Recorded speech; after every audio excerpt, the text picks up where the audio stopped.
Morning, everybody. Today is a hearing with the euphemistic name Other Matters. So almost by definition, that means we're covering a sort of wide range of topics that haven't been addressed elsewhere in the hearing process. We've got three individual Section 42A reports, which we've had summary statements circulated. Thank you. We'll hear from those in a moment. For those of you that are unfamiliar with our proceedings, I'll just explain briefly how we run the hearings. The panel has read all the written material that's been provided, whether that be evidence, summary statements, or in the case of people that haven't provided any evidence as such, we have read the submissions that they've submitted on the plan. And the process is that we're looking for people to provide an approximately 10-minute and no more summary of what it is they're seeking that we do. We're not particularly helped by people reading out vast chunks of material that we've already read. That just takes time and stops us getting to the point. So we'd ask for your cooperation in that respect, please.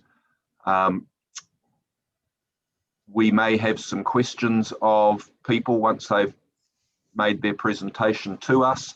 Those will simply be questions of clarification. For those of you that aren't familiar with hearings and you might be feeling a bit anxious about things, please don't.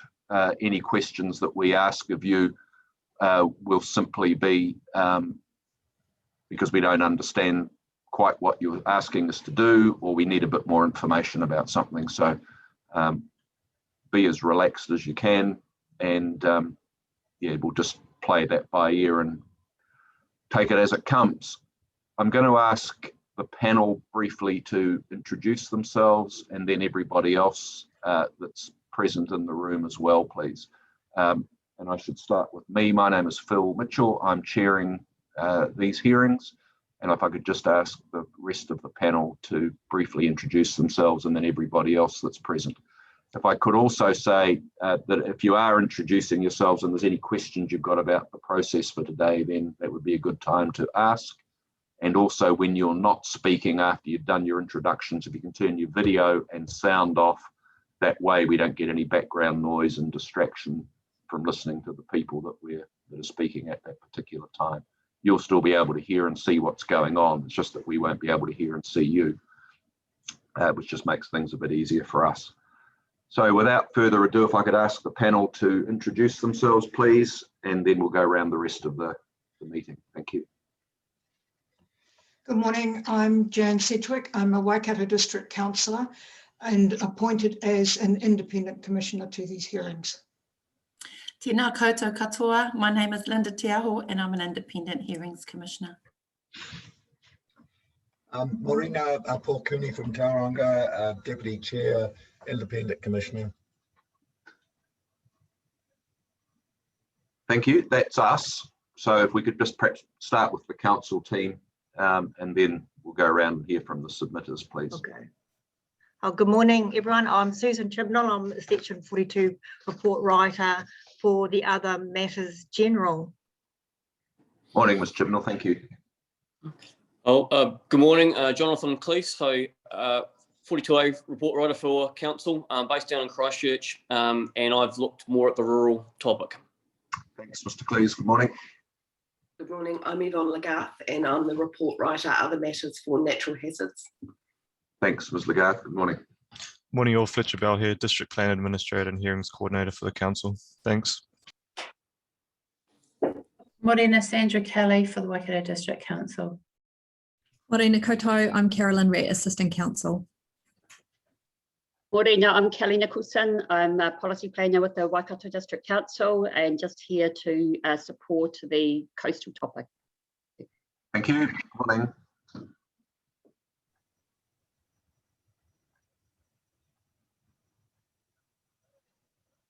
I'm pretty sure that's the council folk all accounted for. So if we could just hear from the others, just so that we know who's here, please.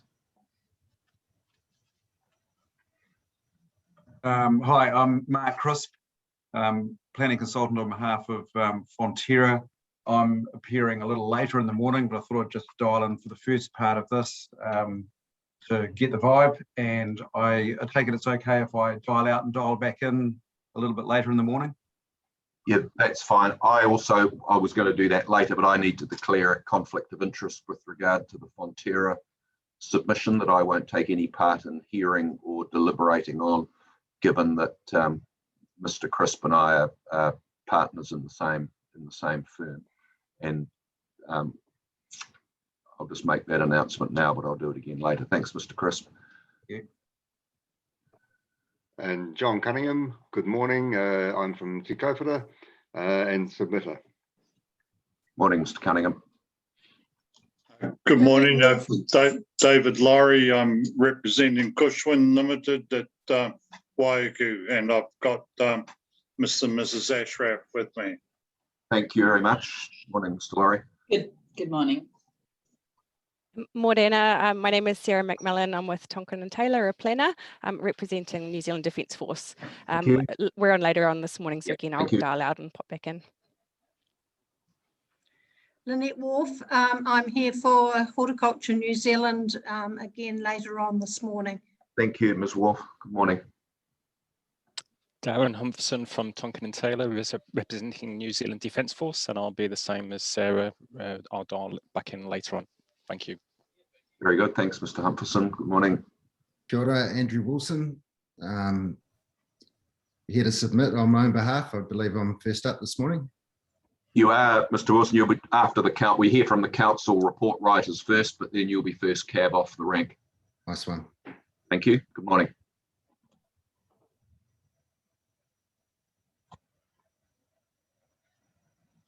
We've got T Singh 001. Who's that? Apologies, I just joined now. My name is Tauji Hida. I'm with the Waikato District Council in the Tuakau office. Thank you very much. Good morning. And I think that's everybody. So let's kick things off. We've got 3 Section 42A report authors, as you've heard already. We've received summary statements from each of them. We're in the council team's hands as to what order they want to deal with things. So we'll just take that as it comes. Thank you. Right. I guess I'll be first up. I've got the general topic of the other matters. All right. Thank you, Ms. Chibnall. So yes, my name is Susan. I'm the Section 42 report officer for other matters. And there are roughly 237 submissions in the general matters and 381 further submissions. So if I could just, I think it'd be easiest for me just to jump straight to the summary of my recommendations, if that's fine. Thank you. Okay. New Zealand Defence Force, they requested a permitted activity rule for temporary military training activities and supporting permitted noise rules. The rebuttal evidence provided by the New Zealand Defence Force was very helpful and explained in more detail what this activity entails. I have recommended the inclusion of the permitted activity for TMTA provisions. In terms of the noise rules sought by New Zealand Defence, while I've recommended to include noise provisions as per the submission, I have sought technical advice from Mr. John Stiles, an acoustic specialist who is familiar with the noise standards proposed. Unfortunately, Mr. Stiles was not available before the hearing, and I intend to provide a supplementary statement at a later date. My main concern with regard to the noise is the use of only a setback for noise mitigation rather than a noise standard when weapons training has been undertaken. So I've invited New Zealand Defence to discuss this aspect further in the hearing. Fonterra Dairy Factory. Mr. Crisp, on behalf of Fonterra, sought the inclusion of a noise control boundary that surrounds the Fonterra site and some of the adjacent areas. The majority of the noise control boundary lies within Hamilton City Council jurisdiction. the noise control boundary also encompasses a small area on the eastern side of the Waikato River and the expressway to the west. I've recommended including as an information layer the noise control boundary on the proposed map, so property owners in the vicinity have an awareness of noise generated from the site. And the third thing was existing infrastructure within Hamilton urban expansion area. Ms Whitney, on behalf of Transpower New Zealand, sought amendments to policy to recognise existing infrastructure, and I've been persuaded by the evidence and recommended amending the policy to include a specific clause that recognises existing infrastructure. The other changes that were sought by the submitters, while the submissions covered in the 42A report were highly varied in terms of the matters they addressed, I recommended the following amendments. Schedule 30.5 urban allotment from the proposed plan was the subject of a submission from Waikato Regional Council, which sought to retain the schedule. During my analysis of the submission, it came to my attention that this schedule is somewhat misleading in its purpose. I explained in the section 42 the background of the schedule. The schedule has been used to protect significant natural areas and urban areas that meet the criteria of section 76 of the RMA. This section of the RMA, in my view, is relevant to any vegetation and not necessarily just Indigenous vegetation. As there are already rules managing this, I consider that the schedule is not required. The submission from Kiwi Rail sought a new paragraph to be added to the introduction for section E designations to clarify how the zoning applies when designated land does not have an underlying zone and there are different zones on both sides of the designation. I've recommended that additional wording be included in the proposed plan to assist the interpretation of which underlying zone applies to the designation in this situation.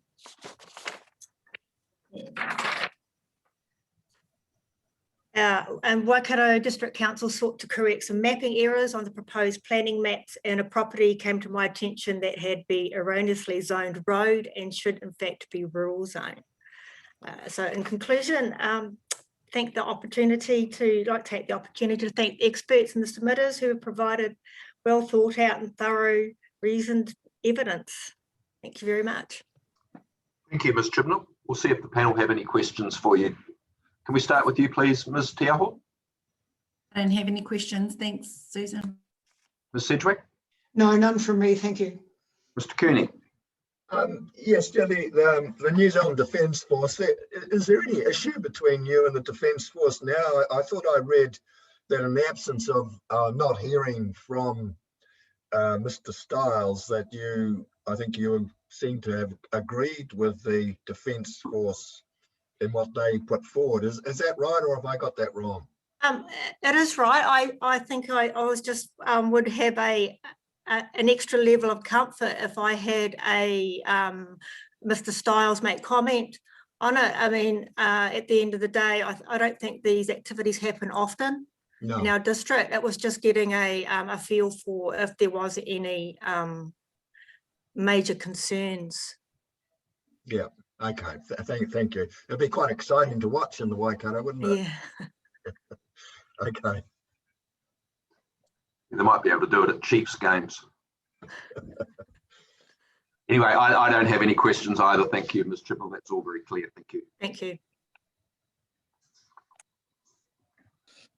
Oh, maybe if I go next. So, Jonathan, all right, thanks, Mr Cleese.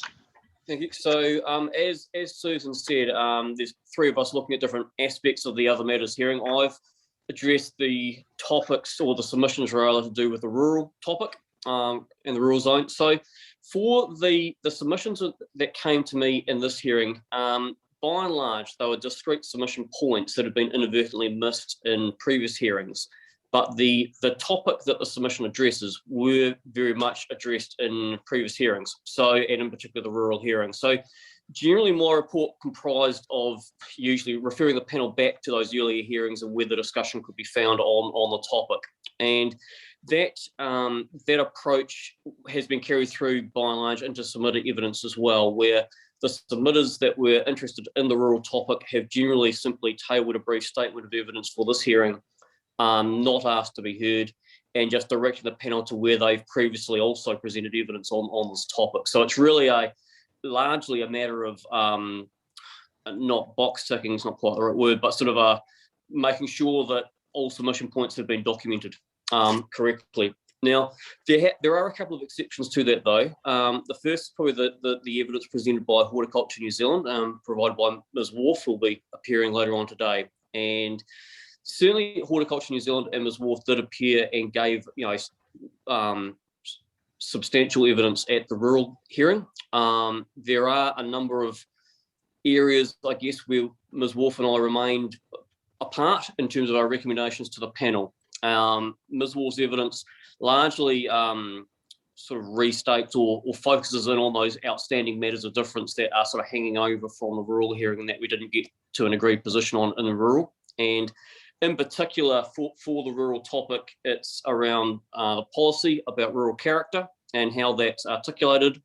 It's about seasonal worker accommodation and whether the minor dwellings adequately provides that or doesn't. Artificial crop protection structures, which are the big kind of shade netting structures, and what's an appropriate package of built form rules applying to those. Definitions around ancillary earthworks and the definition of high class soils and whether that should include old class 3 soils or not. So there is a bundle of sort of difference of a view on the rural provisions between myself and Ms. Wharf. In my view, we've gone through this in quite a bit of detail in the rural hearing, and in my view, it's just simply before a panel to make a call either way on that topic. The other point of difference with this hearing into the matters that haven't previously been considered is to do with the rural aggregate extraction overlay and mapping. So in the rural report, looked at how quarries and aggregate extraction was to be managed in terms of policies and rules, recommended that an overlay apply to existing quarry operations, but the geographic extent of those mapped areas wasn't considered as part of the rural hearing, and it's fallen to be considered for the first time as part of this hearing. So there are a number of submissions by aggregate and coal extracting companies wanting to make sure that the overlays are correctly mapped or shown on the maps. And generally, I've recommended that those submission points be accepted. The refinement to the overlay boundaries generally just aligns better with either cadastral title boundaries or the extent of areas that have always been planned to be worked. In expanding those mapped areas, it's important to note for the panel that expansion of quarry operations beyond what's already permitted through existing resource consents will still require a consent to be gained. It'll be a restricted discretionary in terms of the land use provisions, and obviously any applicable regional air or water consents will still be needed. So it's not a free-for-all, it's simply a sort of perhaps a more enabling policy framework that sits over the top of these areas. And so that is me. Thank you, Mr. Cleese. We'll see if there's any questions for you. Ms. Sedgwick? No, very clear. Thanks, Mr. Cleese.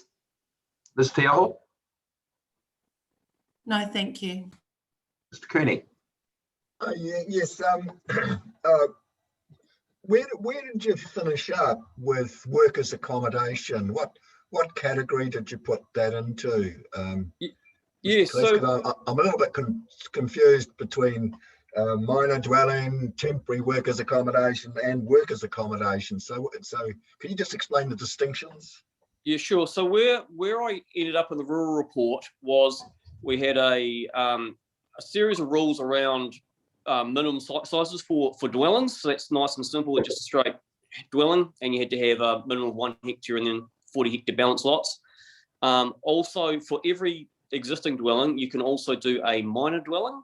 And again, there was a conversation around whether those minor dwellings, how big they could be, how far away from the parent house they could be, and also importantly, whether they, under the operative plan, I think it's in the Waikato section, they are limited to family members only. And I always recommended that be broadened out to just anyone could live on them, and in particular farm workers. And that's where I sort of stopped.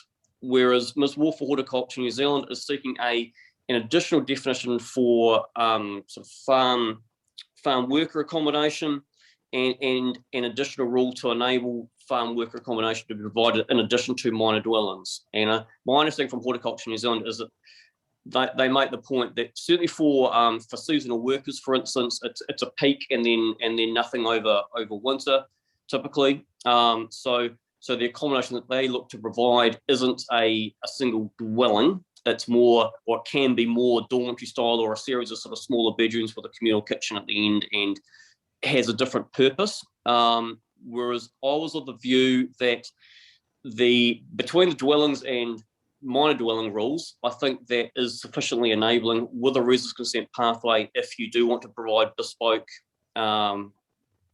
seasonal worker accommodation.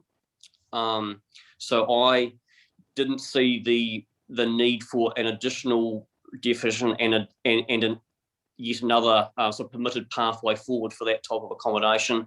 Ms. Wharf has a different view and thinks there is merit in having that pathway available. So that's kind of where we got to in terms of that point of difference. So if I'm a farmer and I want to employ a worker to help me, where does that work? Where do I accommodate that worker?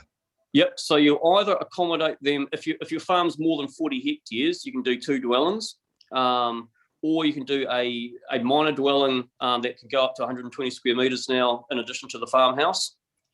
And so you can put them there. And so obviously, if you've got a really big farm, you can do more dwellings, one every 40 hectares. Yep. If you've got a small farm, generally you don't need more than a worker on site. So it's for me, it's that balance between enabling kind of reasonable on farm accommodation, but also not opening the door to a proliferation of sort of lifestyle blocks and other housing throughout the rural area.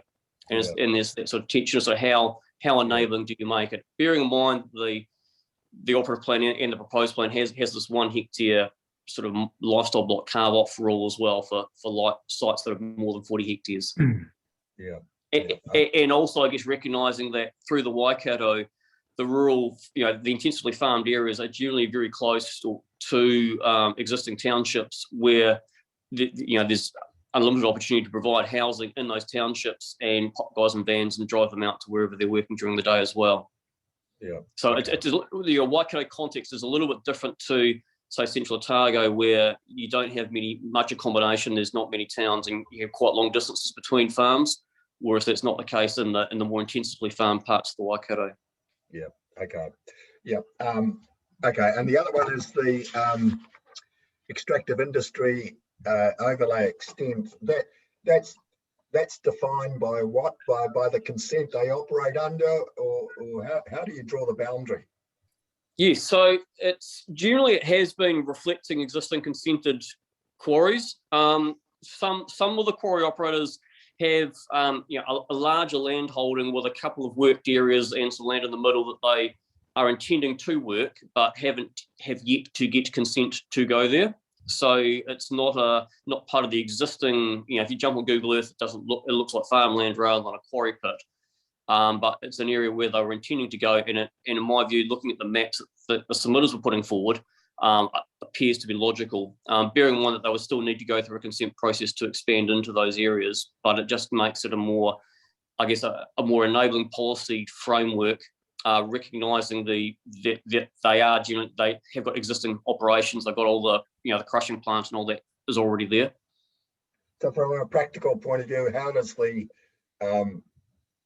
cartographer, is it? I think that's the term. How do they fix it on the map itself? How do they do it? On the council map? So, generally all the submitters are provided maps showing where they want. So it's really just looking at their map and saying, does this seem reasonable? Okay. To be honest. Yep. Okay. Thank you. I wanted to follow up Mr. Cooney's question about the worker accommodation briefly. I certainly understand the point of not wanting to have essentially, residential enclaves established by stealth, as it were. But if, for example, a farming operation wanted to literally build, a dormitory style thing, it clearly wasn't a house, clearly wasn't a minor dwelling, it was a, what you might call shearers' quarters, in the old days, something that's purpose-built for that purpose. What activity status would that attract under the provisions as they currently stand? I'd have to check. I think it's discretionary. I can come back to you later in the day to confirm that. I'd appreciate that, just to round it off. Yeah, especially if they're not subdividing. If it's simply staying on the same title, I think it's discretionary, but I'd need to go and just double check that. It would be helpful if you could come back to me on that, please. Yep. But it would be your intention that there be a pathway for those sorts of activities. I mean, clearly there isn't a pathway for, well, there is a pathway, but it's a very difficult pathway for extra dwellings, as it were. And that seems to be appropriate in my view. But your recommendation, irrespective of what the drafting currently says, was that there should be a pathway for genuine, workers' accommodation, where it isn't a house or it isn't a minor dwelling. Yeah, no, absolutely. No, and I certainly accept Ms. Wolf's, evidence that there is a need for that form of accommodation or for providing for that. So no, I was certainly quite comfortable with there being I certainly wouldn't want it to be non-compliant, so I can go back and confirm that that's not the case. No, I just wanted to be clear on that, but if you could clarify the actual activity status for us, that would be helpful. Happy to.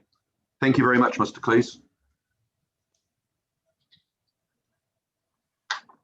Which I think by process of elimination means we're up to you, Ms. Lagarde. That would be right. So I am Yvonne Lagarde, and my report deals with submissions and evidence on the natural hazards provisions that weren't addressed in the H27 hearings. The evidence on the matters discussed in my report were received from Kaingaora Homes and Communities and Horticulture New Zealand, and tabled letters from Ports of Auckland, Transparent Fire and Emergency.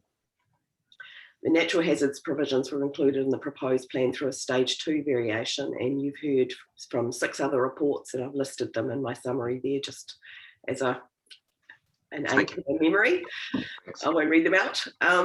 This hearing addresses those submissions that weren't addressed in the earlier hearings. A common theme in the RMA to deal with natural hazards and climate change is the management of risk to people and property.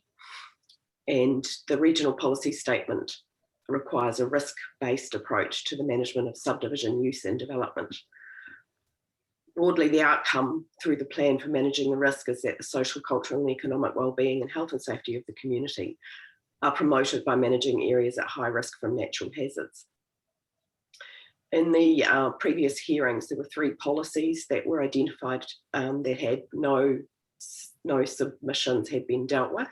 So they were policy 5211, which is to avoid new subdivision use and development, where that would increase the risk to people's safety, well-being and property areas at high risk from natural hazards. There were 9 submission points and 10 further submission points on that policy. 5 of those were in support with 1 in general support, and the remaining submissions sought to expand that policy so that it applied to the environment generally and not just high risk areas. I've recommended that the approach in the proposed plan be retained, but also wording changes in an attempt to make the policy a little clearer. Policy 15212 is the next policy, and that deals with risk reduction options being assessed when changes to land use activities and development occur, and to avoid development that would increase risk to people's safety and well-being. There were 8 submission points and 4 further submission points on that policy. 5 submissions were in general support, with the remaining submissions relating to the policy, raising concerns about whether the test of a void in the high risk area should be qualified and only applied where increased risk cannot be appropriately remedied or mitigated. Changes were recommended in the previous section 42A reports, and I've not recommended any further changes to that policy. The last policy that wasn't dealt with earlier is 15213, which is to avoid locating new emergency services, facilities and hospitals in areas at significant risk from natural hazards, unless there's no alternative. There were 5 submission points and 5 further submissions. 4 of the submissions support policy 5213, and 1 submission point seeks to replace hospitals with critical infrastructure. So it focused on the definitions. The definitions that related to that policy were dealt with in previous Section 42 reports, and I've recommended a change to clarify that policy while retaining the same policy approach, and there was some support in the evidence received for that approach. And the other major policy that's dealt with in my Section 42 is policy 15.2.1.11, and there were some submissions of previous reports dealt with this policy, and this is the remainder of the submissions. It is to avoid relocating new subdivision use and development where there's a need for structural protection works to protect it. The majority of the submissions support the policy, and one sought to extend it to apply to the floodplain management area. The floodplain management area is much broader than the high risk area in the policy, and another sought to apply all hazardous areas to all development as well as new development. And I've recommended a change to that policy to focus on areas that are prone to flooding or coastal inundation, where there is also a need for new structural protection works to protect that development. There are submissions on planned structure that support the separate chapter, and there are also submissions seeking to locate all of the definitions from Chapter 15, which is the natural hazards chapter, together with those in the rest of the plan in Chapter 13, and I think that support that approach. There's a submission point on the definition of emergency services, and you've heard from another report writer on that matter. The two submissions received is Kaingaroa Homes and Communities. Mr. Sharman supported the recommendation to retain the standalone hazard chapters and supported the recommendations on policies 15.2.1.2 and does not support the recommended amendment to 15.2.1.11 because it broadens the scope of the policies to all areas at risk from natural hazards rather than just focusing on the high risk areas. And Mr. Sharman, his concern is that the statutory effect would be that land use cannot locate in a wide range of localities, and that those are not mapped. My view is that if structural protection works are proposed, then there must be a reasonable degree of risk associated with the development, and policy guidance is needed around that. Horticulture New Zealand, the brief of evidence from Ms. Wolf on behalf of Horticulture New Zealand dealt mostly with previous matters, and I've just referenced there about crop protection structures in habitable and non-habitable buildings, and I've made no further comment about that. And there's a correction I've covered in my rebuttal.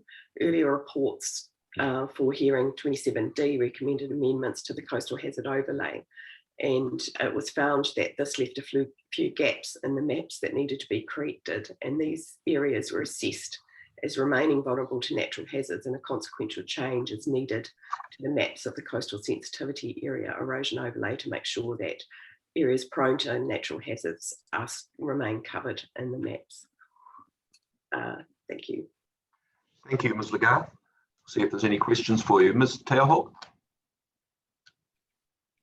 No questions from me, thank you. Ms. Sedgwick?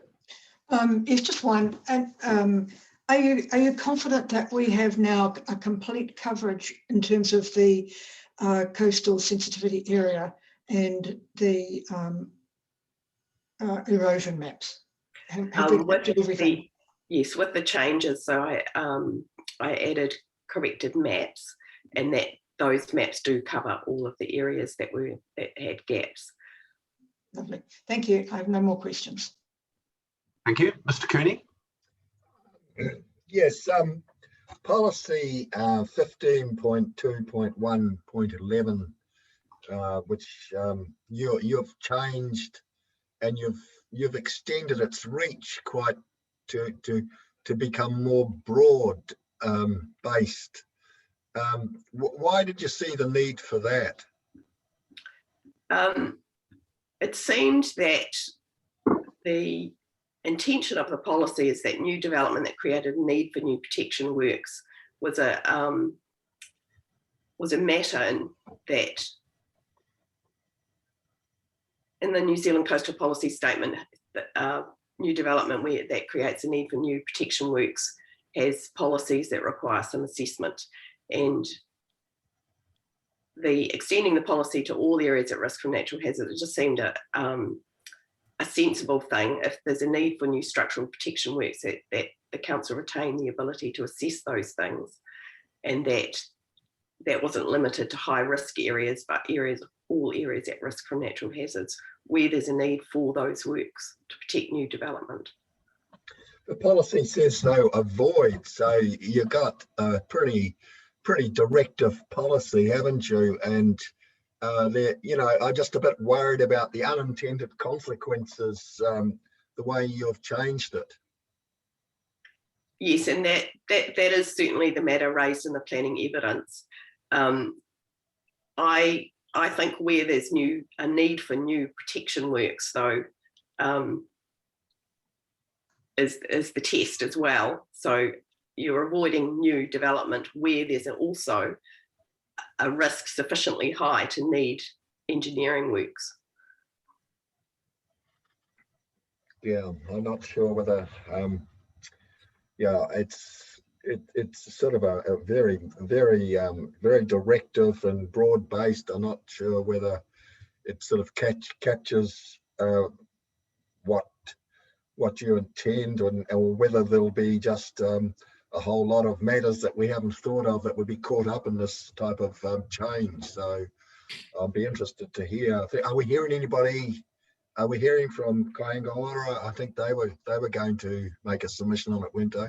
Yes, Mr. Sharman's put in some evidence, and that concern that you raised is his concern too. Yeah. Okay. Thank you. Thank you. Mr. Cleese has got his hand up on his screen. I'm not sure if that's inadvertent or not. I'm just wondering whether he had something to add on that topic or. Yes, sorry. So not on that topic. I was just when you finish with Ms. Lagarde, I can come back to you on that worker accommodation question. Okay, thank you. Oh, that's fine. All right. Well, I think we are finished with Ms. Lagarde because I don't have any questions. Thank you, Ms. Lagarde, for your report. Okay, I've just shot away, reminding myself where I got to with the rural topic. So no, where it stands, it would actually be non-compliant. So where I got to was that, in my view, there were sufficient pathways through dwellings, minor dwellings, and townships near to rural areas to provide for worker accommodation, and they're adding in an additional definition and yet another pathway was unnecessary. And so therefore, the sort of farm work accommodation where it couldn't fit under a minor dwelling or a dwelling route would become non-compliant, as would any other dwelling house. Obviously, I guess if the panel thought that was perhaps a bit too harsh, well, there was a need for the sharers accommodation type format, then it would perhaps an easy way to respond to that would be to insert that as a discretionary rule with a definition to differentiate it from just dwellings in general, so that you didn't inadvertently open a door to people using that as a back way of getting dwellings in. Bearing in mind that farm workers are kind of like any other person, and they can live in any other normal houses. So it's really that bulk kind of seasonal worker accommodation type use, rather than a family of where it's just mum, dad, and sort of typical mum, dad, and the kids working on a farm. So that's where it got to. Was my earlier recommendation was that there were sufficient pathways, therefore it would become non-complying.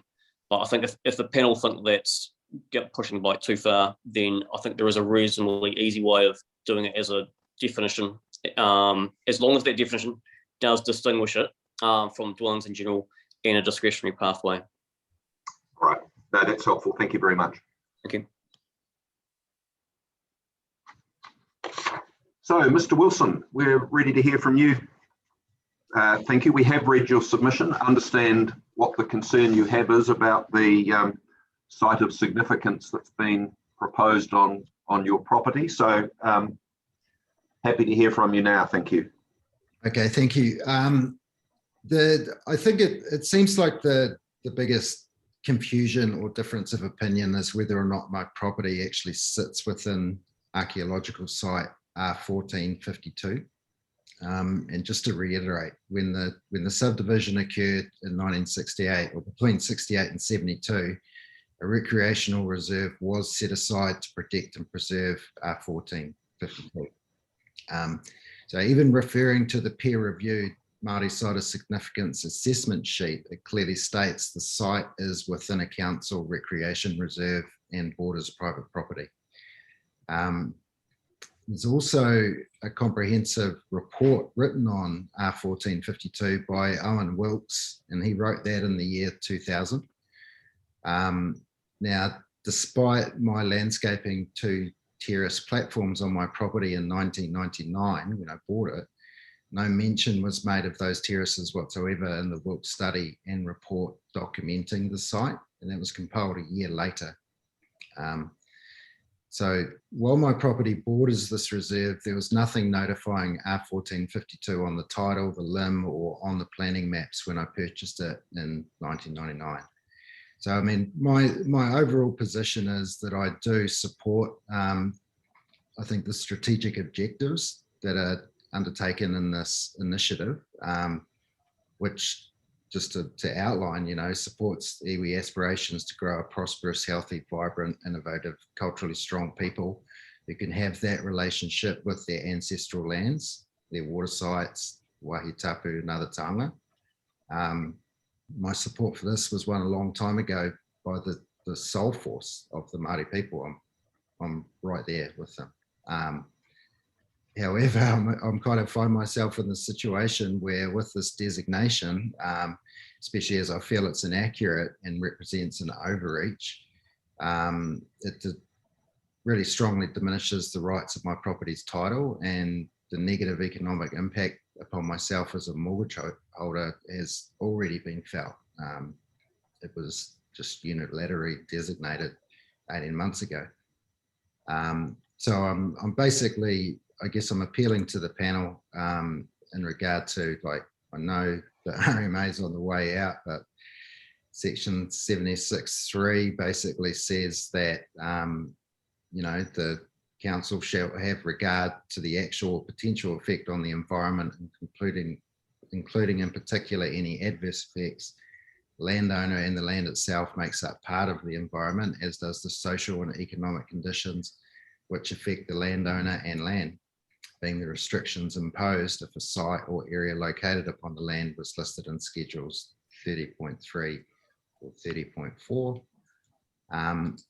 Now, I believe that in anticipation of this, there was an agreement which is known as Schedule F, which is between Waikato Tainui Management and the District Council on the Māori Sites of Significance.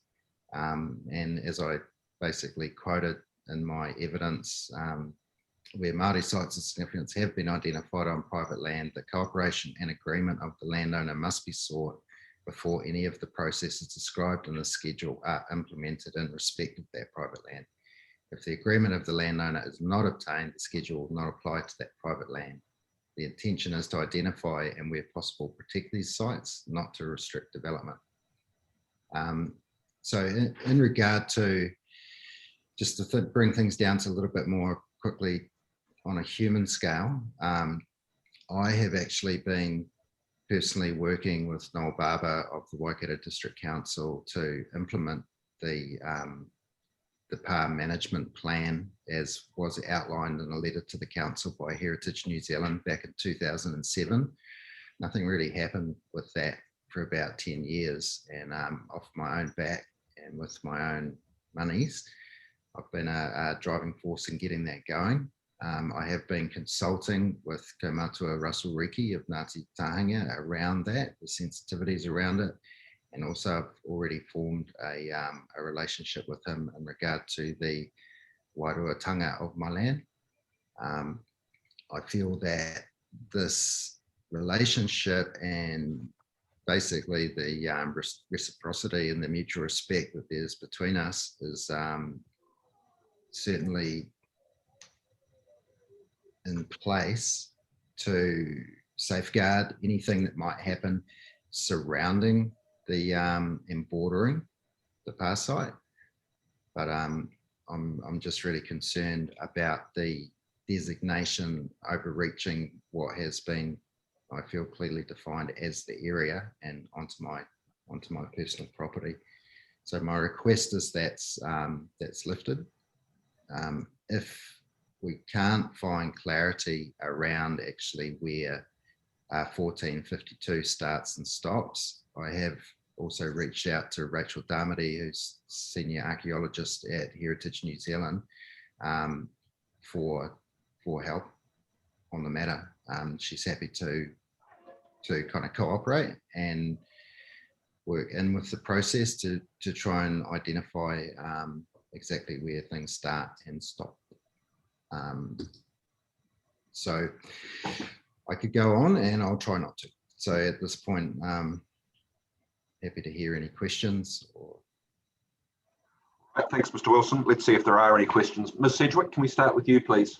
Thank you. Just confirming what I think I'm hearing. There was nothing mentioned on your title, correct? And you made the 2 terraces. Were they 2 terraces that you made, or were there more than that? There was 2 terraces that I made. I think that's where confusion probably originally began, because I think the initial assessment would have been done from aerial photographs. The nature of the landscaping is sensitive to the environment. So certainly from above, it seems to. Would you have had to get a consent to do that earthworks? Well, at the point, there was no notifications on the title or on the planning maps. Okay, lovely, thank you. Thank you. Ms. Tiaho? I don't have any questions, but I just want to acknowledge that I did visit the site with you and with another councillor, another commissioner. So I completely understand your submission, and I've read all the documents, and I wish you well. Thanks, Ms. Tiaho. Mr. Cooney? No, thank you. And I don't have any questions either. Thank you, Mr. Wilson. Thanks for your submission. It's pretty clear. We've now got to figure out what to do with it, as it were, but we're clear on where you stand. Thank you. Okay, well, I'd just like to say I am open to discussion and working through the issue if it's required. I think that that's appropriate given the nature of the initiative. Very good. Okay, thank you very much. Thank you. Next submitter is Mr. Cunningham for the Upper Rangi Retirement Village, please. And Mr. Chair, at this point, I will declare a conflict, and I will remove myself from the hearing and not take any part in the discussions. Thank you. Thanks, Mr. Cunningham. Just when you're ready, thank you. Thank you, Mr. Mitchell and panel members. John Cunningham, Chairman of the Te Kaupapa Retirement Village Trust Board, which runs Upper Rangi, a retirement village in Upper Rangi, housing 220 people. And I put in a submission, and perhaps if I can just summarise the points, right, because you obviously all read it, and I don't envy you your task of all the reading you have to do. So we put in a submission with 4 points in it, one of which was to change the designation to commercial on Wairenga Road. The other 3 points have all been picked up and well covered in the section 42A. This particular one wasn't covered in the 42A, and thank you for the opportunity of submitting or presenting at the other matters. So that's the reason it just slipped through the cracks, I think. I still can't find it anywhere mentioned in the 42A reports. However, I think it's something worth thinking about. And the thinking is that the main village area in Te Kaupapa is in Main Road. Main Road goes up into Wairenga Road through a little bit of a curve. And Upper Rangi fronts Wairenga Road, and it would be ideal, therefore, to extend the business zone through the Upper Rangi area and to be able to perhaps build shops, small shops at the front with accommodation as per an extended business town zone, and provide a little bit more retail in Te Kaupapa. And perhaps Fletcher could just pop up a map I know he's got one there. So the main road, thank you Fletcher for that. Main road, we can see the top end of that, and that has some shops. It has a tavern in it, a library and an expanded supermarket. When you come up and round Wairenga Road there, you'll see the first section there in blue, and that happens to be commercial zone. And then we move into Aparangi, right along past the towards Blunt Road, and that is all Aparangi Retirement Village zone. Over the other side of the road, we've got a petrol station, and at Wira Road, we've got a petrol station there, and then we've got a the local community house. And so what we're saying, we already have some commercial here. If we extended, thank you, that area through to from 2 to 18 as commercial, not quite, yeah, okay, along there, then that would provide an opportunity for, as I say, shops and accommodation to go in, and it would be a continuous part of the expansion of the town area. Just pointing out that that larger block there is in fact the bowling club, and the bowling club has 40 car parks in front of it, which would provide parking for any shopping or commercial activity. The bowling club only uses that on Tuesdays and Saturdays, and the car park, most I've seen, is half full.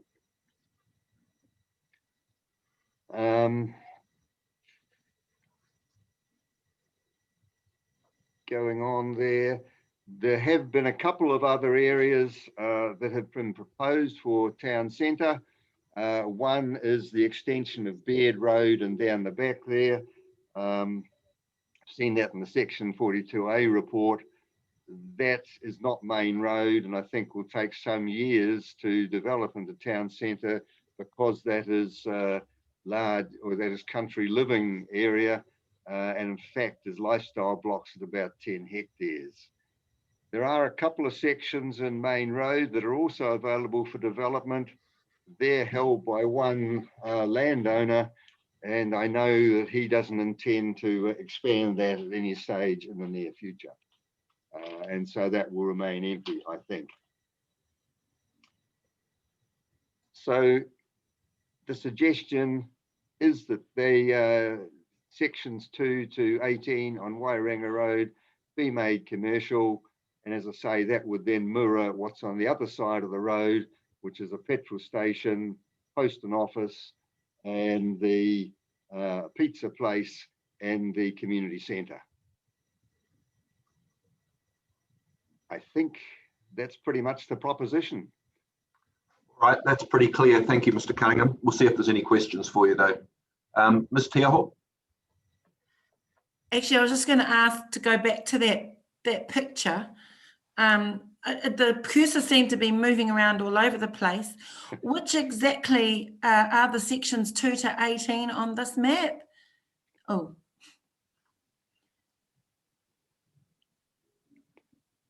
So. And going right a little bit more, I think. So is that 2 there? Oh. 2 is the first one. I'm not moving that cursor, I might say. Who's moving the cursor? Fletcher's moving it, so I don't have access to that. So is that number 2, Fletch, the orange shaded? Yeah, correct. That's 2. Okay. 2 Wairenga, and then if you move forward to the right, about there, I would think, opposite Almo Street. Right. That's 14. This is, and that's 20 there, so about 20. To there. Yeah. And this large square, just up above the cursor there, that's the car park, is it? That's the bowling club and car park. The bowling yes. club and car park. Okay. And about 40 car parks when I count them there. Right. Thank you. Thank you, Mr. Cooney.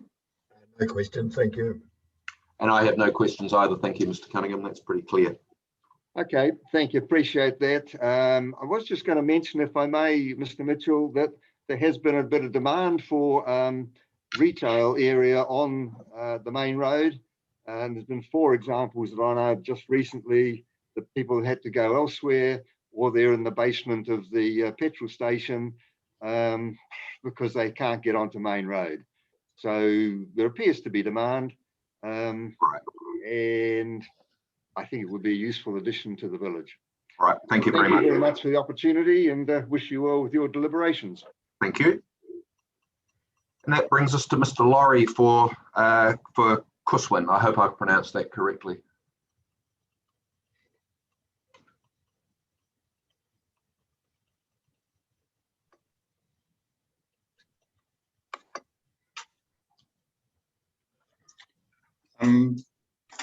Thank you, Mr. Chairman. Yes, my name's David Laurie and I'm acting for Cushwins, and I've got 3 people here with me representing the company who can speak or answer questions as the committee may wish. Firstly, I'd like to thank Fletcher and the council for allowing us the opportunity to speak out of turn. We missed the rural zoning session, and we appreciate the opportunity to now present. And in the meantime, I've taken the opportunity to present a sketch plan showing the type of development that is intended for the property on the corner of Hull Road and Kidd Road in Waiuku. That's by no means a final fixed plan, but gives an indication of what could happen there. The current proposal is to seek a village zoning on the land. The original submission was for countryside living, but after sitting through the hearings on Pocono, where it was decided that countryside living wasn't appropriate adjacent to existing townships, we believe that village zone is more appropriate with lot sizes of about 3,000 square meters. The intention of this development, as you'll see, it abuts the Auckland Waikato boundary, and there is residential development all around, well, on the northwestern side, and also countryside living along the southern and eastern ends. So the property is largely surrounded by development, but the intention of the development is to be totally self-supporting. So we won't need any services from Auckland Council or Waikato for that matter. The lots will be totally on-site wastewater, water, stormwater, and they're also exploring having self-power generation. I've been talking with Counties Power, so the whole area would be totally self-supporting. As mentioned previously, the property is immediately abutting Waiuku Township, so it will provide additional opportunities for people working in Waiuku or the steel mill to establish dwellings. And there is a large commercial development taking place within Waiuku, and all those workers will need to live somewhere handy, and we believe that this is an appropriate position for that to happen. The property is well surrounded by well-developed roads, so there will be no need for major infrastructure and roading. The property is currently utilised for market gardening, but that is proving to be marginal. It is only class 2 soil, but there are already complaints from the established houses surrounding of spray drift and dust.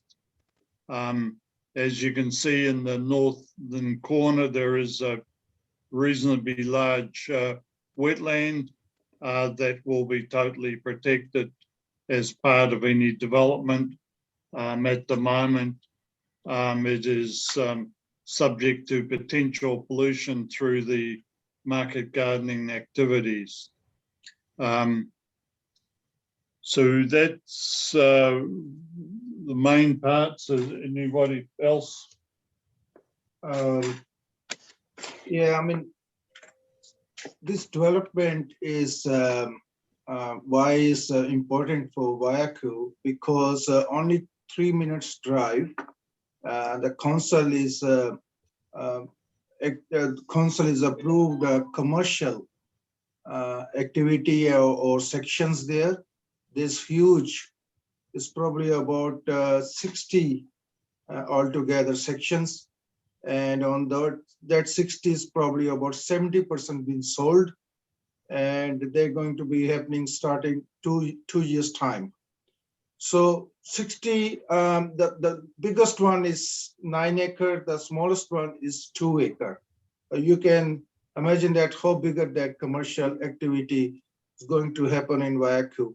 So our submission is it's only 3 minutes drive, and if you're looking at those people doing the warehousing or business or any commercial activity, they need the houses, and the shortage of houses is the issue in Waiaku, and I think that project is going to solve this problem if the council is approved 3,000 square meter self-service sections.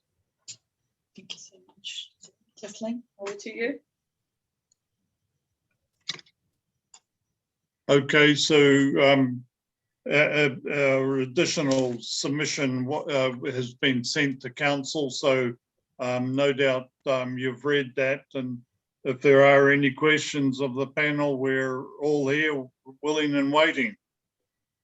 Right. Thank you, Mr. Laurie and others. I've just put the location of the property up on the screen, which hopefully you can all see, and that's the concept plan that I think you were referring to earlier. Yes, that's correct. It is correct. All right, let's see if there's any questions for you. Can we start with you, Ms. Sedgwick, please? Yes, thank you. So, Mr. Laurie, is the land, so I understand the land you're pointing to, is the adjoining land to, I guess, the south of the picture, in the way it's oriented anyway. What is that at the bottom? Is that large, large lot, or is it large lot housing, or is it currently being grazed? Large lot housing. Large lot housing. It is large lot housing. Large lot housing, self-services. They are just on the opposite side of the road. There has been selling 1 acre, 2 acre lots. Can have a look at those sales. This has been a potato growing activity farm for a very, very long time, but it has always butted. We were just cut off into the Waikato Council from the Auckland. So we, as you can see, we are also on the borderline of it.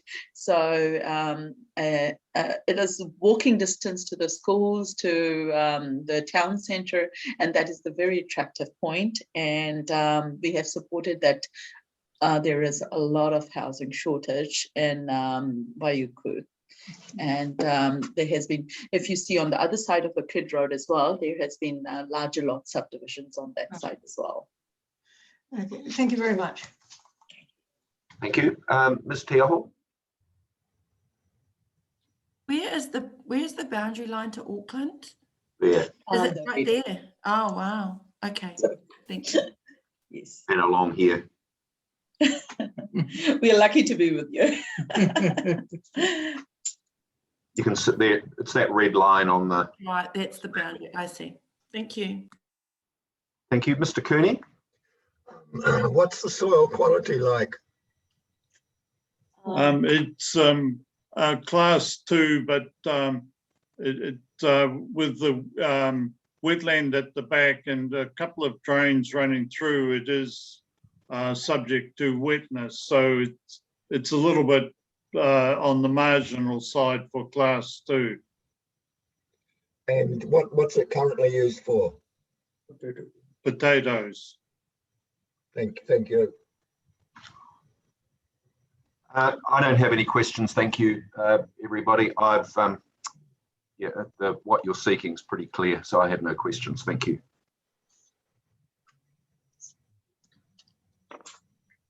Thank you, Mr. Chairman.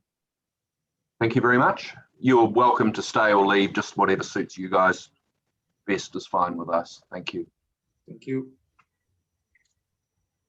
We're a little bit ahead of schedule. I think we might just press on.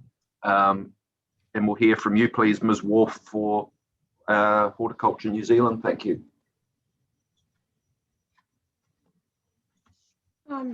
Thank you. You can see me. Can you hear me? We certainly can. Both of those. I think we go. I mean, this one. No. Yeah. So just to clarify, as I understand it, Horticulture New Zealand didn't present at the natural hazards hearing because of having not, for some reason or other, the notification for the hearing didn't come through. So that was why the hearing evidence that I presented actually covered matters that you actually heard in hearing 27, natural hazards.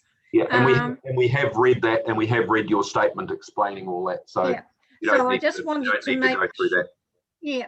So in terms of the natural hazards, the main issue really relates to this issue about whether artificial crop protection structures are a building or where they would be classified in terms of the natural hazard provisions. And because it comes back to the point that comes out in the rural hearing, is an issue about how these artificial crop protection structures are classified.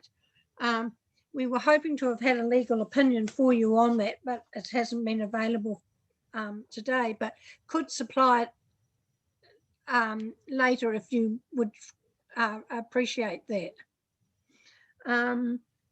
The issue with the artificial crop protection structures is under the definition of a building.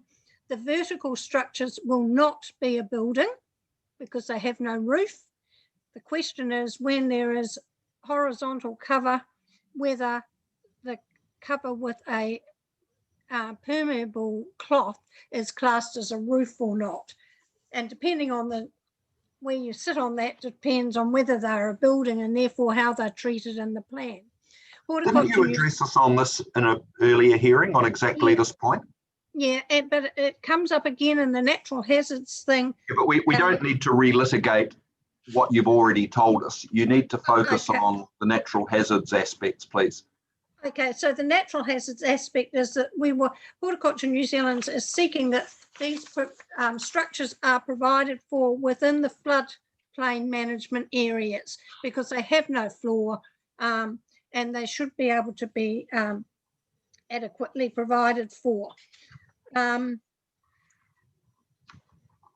terms of the natural hazards provisions regarding the hazardous substances, because we're still awaiting the outcome of hearing 8A, I support the limitation for major hazardous facilities within the flood management areas.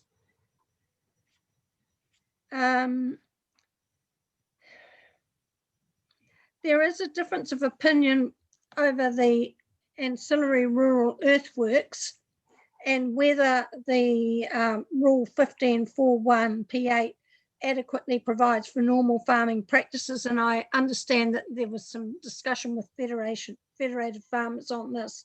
In my view, the definition and limitations by volume are quite restrictive, and therefore it would be appropriate for ancillary rural earthworks to be provided for in the floodplain management areas and flood ponding areas.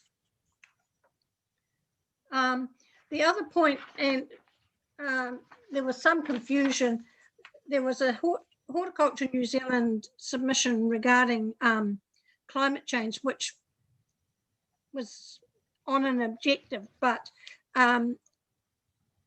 recognising that Objective 15.2.1 is not an appropriate location for the matters that was put forward, and I agree with Ms. Lagarth on that, but I think that the concept that food security, food supply are important in terms of climate change are matters that could appropriately be addressed in policy 15.232.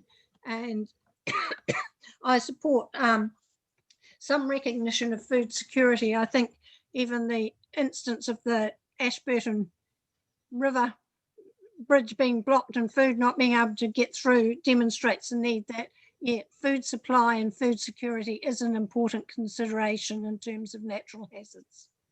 So I'm happy to take questions on those matters. Can we start with you, please, Ms. Teaho? Yeah, I do have a question, and it relates to high-class soils and in the points that you've made in your summary about the definition. We've just heard a submission just earlier in relation to Class 2 soil. Would that in Waiuku, which is currently used for potato growing, but just generally speaking, we tend to think of high-class soils as Class 1. But what's your view on Class 2 soils? Well, under the Waikato Regional Policy Statement, Class 2 soils are high class.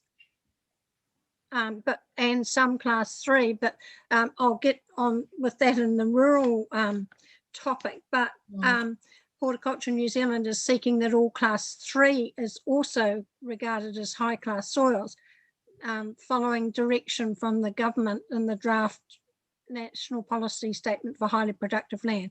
But Class 2 soils are definitely high class soils. So I heard the comments from the previous submitter, but they would have to pass the threshold in the regional policy statement in that regard. Thank you. Sorry for going over to the rural. No, that's fine. Okay, thank you. Ms. Sedgwick. No, I don't. Thank you very much. I'm clear on where we're going. Mr. Cooney. Yeah, what options have we got for structures in the flood area? We can agree with the 42A report. And what are you seeking? Well, what Horticulture New Zealand has been seeking, and I've supported, is that there is a standalone bespoke rule for artificial crop protection structures, which gets us out of the dilemma, are they a building or not? And if we put a bespoke rule in the rural section for those structures that deals with the relevant setbacks and colours and all the matters appropriate to them, then it gets us out of the debate about building or not building, whether they should be in a floodplain area, etc. So, and the bespoke rules attached in my evidence in chief. All right, okay. And is it quite common to have structures in the identified flood areas? Can be. Like the flood can go through, and I wouldn't put them in. I haven't sought that they be in the defended areas. No. Okay. And specifically haven't because of the experience in Manawatu in 2005. So. Yeah. Okay. I'm just trying to visualize some examples. I suppose you've got grapes growing and old floodplains and that type of thing in horticulture. Yes. I suppose you have. Yeah. Okay. Yeah, there are some low-lying areas because they tend to have the water table there to be able to grow. Okay. Thank you. Thank you, Mr. Cooney. And thank you, Ms. Wolf. I don't have any questions. Thank you. That's clear enough to me. Thank you. Right. So if we go to the rural topic, and perhaps I'll start with the seasonal worker accommodation issue, which Mr. Cleese has spoken about this morning. And he mentions the 3 pathways. So the first one he mentioned is that you can build another dwelling. Well, that's only possible if you've got over 40 hectares. And most horticultural properties are fairly small and won't have over 40 hectares. So that's not a path that's readily available. The minor dwelling is a pathway, but it's not necessarily a suitable configuration and is still potentially subject to subdivision pressure. He then mentions the townships near rural areas, There's been a lot of pushback in a number of areas where houses are being used in towns for seasonal workers, when in fact with a housing shortage, they're taking away permanent accommodation. So that is not necessarily a viable option with the housing shortage that currently exists. So therefore, the need to provide, again, a more bespoke type seasonal worker accommodation, and the notion that such accommodation would be non-complying doesn't sit comfortably with the National Planning Standards description for the rural zone, which it's used for rural primary production and activities that support primary production activities. So it's my view that providing for seasonal worker accommodation, which is an important component of primary production for the horticulture sector, it is an activity that supports that production and should be provided for in the plan. And certainly at a readily accessible pathway. The other issue in my summary statement is this issue of rural character, which was canvassed earlier, but the Horticulture New Zealand's submission wasn't addressed. And Mr. Cleese has identified that basically the panel will have to decide what you want, which version of the proposed policy you prefer. Reflecting on again and looking at what Horticulture New Zealand sought, and also looking at what Mr. Cleese recommended in hearing 18, I think we can improve on that. And I've put forward in my evidence in chief, evidence in chief for hearing 28, a revised proposal for the policy, which I think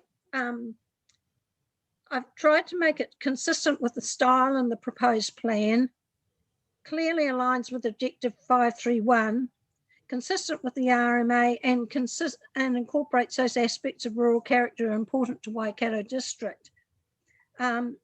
So I've put that proposed policy forward for your consideration.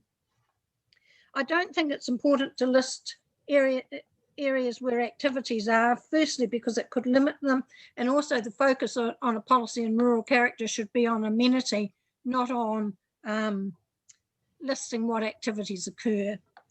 So that policy is put forward for your consideration. The other matter that came up in the 42A report was the issue of earthworks for biosecurity, which we've canvassed before, and I also addressed in the lateral vegetation hearing. So I think that's you're probably aware of that issue. And then there's the issue of the high-class soils, which Mr. Aho has just raised. That's been well canvassed, thank you. Yeah, so, and I did refer, you may have seen a recent report by the government, Our Land 2021, which again canvasses that issue again, and classes 1, 2, and 3 as high-class soil. Yeah, thank you. So happy just to take your questions on what I've presented. I just want to be clear, that's all you're wanting to say, because we don't want to keep going backwards and forwards and asking questions and then having another section of what you want. No, that's I'm happy. Yeah. That's fine, thank you. We'll see if there are any questions. Thank you. Ms. Te Aho? No, I'm very clear. Thank you very much. Ms. Sedgwick? None from me, thank you. Mr. Cooney? Yes, this seasonal workers accommodation. What's the difference between seasonal workers accommodation and workers accommodation? Is there any distinction there, or does it need to be made, or what? It potentially could, Mr. Cooney, because a worker accommodation might be a permanent farm worker accommodation. Say in a dairy farm, a farm worker who might be living, say, in a minor dwelling, so which is a worker accommodation, as opposed to the seasonal worker, which is a more, not so much as a dwelling as the different types of accommodation where you've got an ablution block and a sleeping block and a kitchen area. Okay, all right. Okay, thank you. Thank you, Ms. Wolf. That's clear enough. Thank you. I don't have any questions for you. Thank you. Thank you. I think what we will do, I know Mr. Smead is there, but I think we'll take our morning adjournment for 15 minutes and we'll resume again at 20 to 11. If folk could just stay on the call though, rather than logging off, just mute your screen, mute your microphones and turn your screens off as you wish. And we'll resume again at 22. Thanks. We're ready to resume.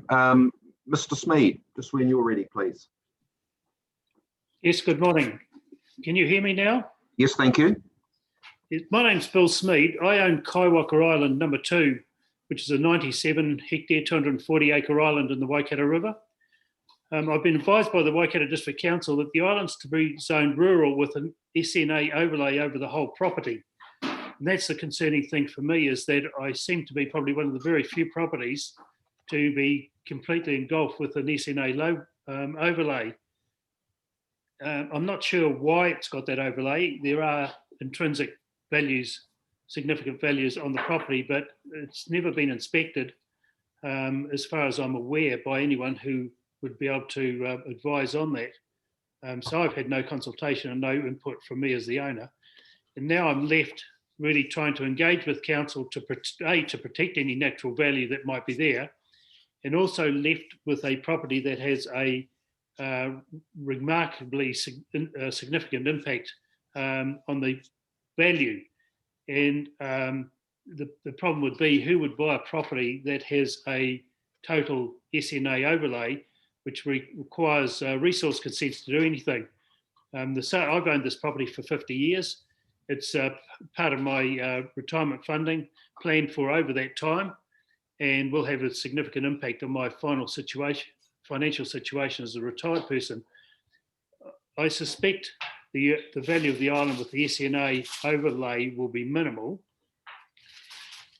The SNA overlay, even with so-called existing use rights, which won't apply in my case, is described by numerous landowners across the country as a land grab. If the island is of such significant value, then the council needs to engage with me in a meaningful conversation about the protection of the natural environment and being able to realise a way to make the property still a resaleable asset. Otherwise, the council would need to consider purchasing the property at a value not reflected by the SNA overlay or pay compensation. And I'm aware of the Natural Heritage Fund, which is available for those sorts of things. One approach that seems to be completely missed by councils is the ability of an affected landowner to develop a management plan for the SNA. A management plan can be a legally binding document setting out future uses and development, taking into consideration the natural environment and bypassing the need for resource consents. And that is a concern for me about anything you want to do on this property will require resource consents. Management plans can be easily reviewed and adjustments made to suit future possibilities within that framework. In the case of Kaiwaka Island, there is scope for such a management plan to protect the requirements of the SNA overlay and allow reasonable use of the island without the need for resource consents. I can see planners having nightmares about having an alternative to resource consents, but such an approach as using management plans or similar would be more palatable to a landowner. And to quote Gary Taylor from the Environment Defence Society, he stated, I think the running ahead with SNA mapping is that you'll just pee people off. The way in which councils engage is an issue here. As landowners become more aware of how really draconian and debilitating the SNA overlay is, more voices are being raised against SNAs, particularly in the blanket form. Another important document is the National Policy Statement on Indigenous Biodiversity. It is yet to be finalised and gazetted. It could be gazetted at the end of this year. I understand that it has been reported by government that councils working on SNAs were advised to put them on hold until the NPS process is completed. I don't know what the WDC is proposing, but I do believe a rethink on SNAs should be instigated. This would investigate a far more practical approach, such as the introduction of management plans to encourage landowners voluntarily, as discussed above, instead of land grab method that may well see legal or illegal actions by landowners. I can assure the hearing I will not be engaging in any illegal action, but definitely council needs to rethink the way the SNAs have been presented at this time, in my opinion. I note council proceedings are available to landowners, but the orders of courts may not always be the best way to go about getting an optimal outcome. So I would, I guess most landowners don't want to go to court over such things. It may not apply in all cases. What needs to be addressed is the natural justice required to compensate landowners for the loss of use and value of land. It may not apply in all cases, but definitely in my case where there's an overlay of the whole property and there's such a significant impact on my personal financial situation, I'm prepared to enter into discussions with the WDC in relation to compensation, outright purchase of Kaiwaka Island, or alternative approaches such as land management plans to protect the SNA objectives. Thank you. Thank you very much, Mr. Smith. We'll see if there's any questions for you. Ms. Sedgwick? Thank you. Yes, just can you tell me what has been on the island and what has the island been used for, and what is it now? Has it turned into something else and it's now become, as you say, worthy of being deemed an SNA? As I said, I purchased the island 50 years ago. I farmed it for about 10 years. I ran bulls on it. It's got a big set of cattle yards on. And I then stopped farming it for reasons. I had jobs other places in the country and couldn't look after the cattle. And so I've actually locked it up. It will have no doubt significant value, biodiversity value. That needs to be explored, but there are large areas of the island that are just willows or open pasture areas. So and despite it being locked up, I guess what I've done in my own right is just protect the values that are on there as well. And that's what I'm really after, is to get a balance between protecting the natural environment and being able to use it without someone who buys it, being able to use it without having to go through that resource consent process, which is both costly and really, I think, unnecessary if there's another approach such as, management plan for a property. So the issue is that the overlay is over the whole island, which means that limits what you can do. But what you're saying is that there are empty spaces on it. It appears that your values would say, yes, I'm happy to protect this, but not all of it. Would that be the case? Yes, I am. And I think instead of actually drawing lines and whatever, a management plan can identify those areas.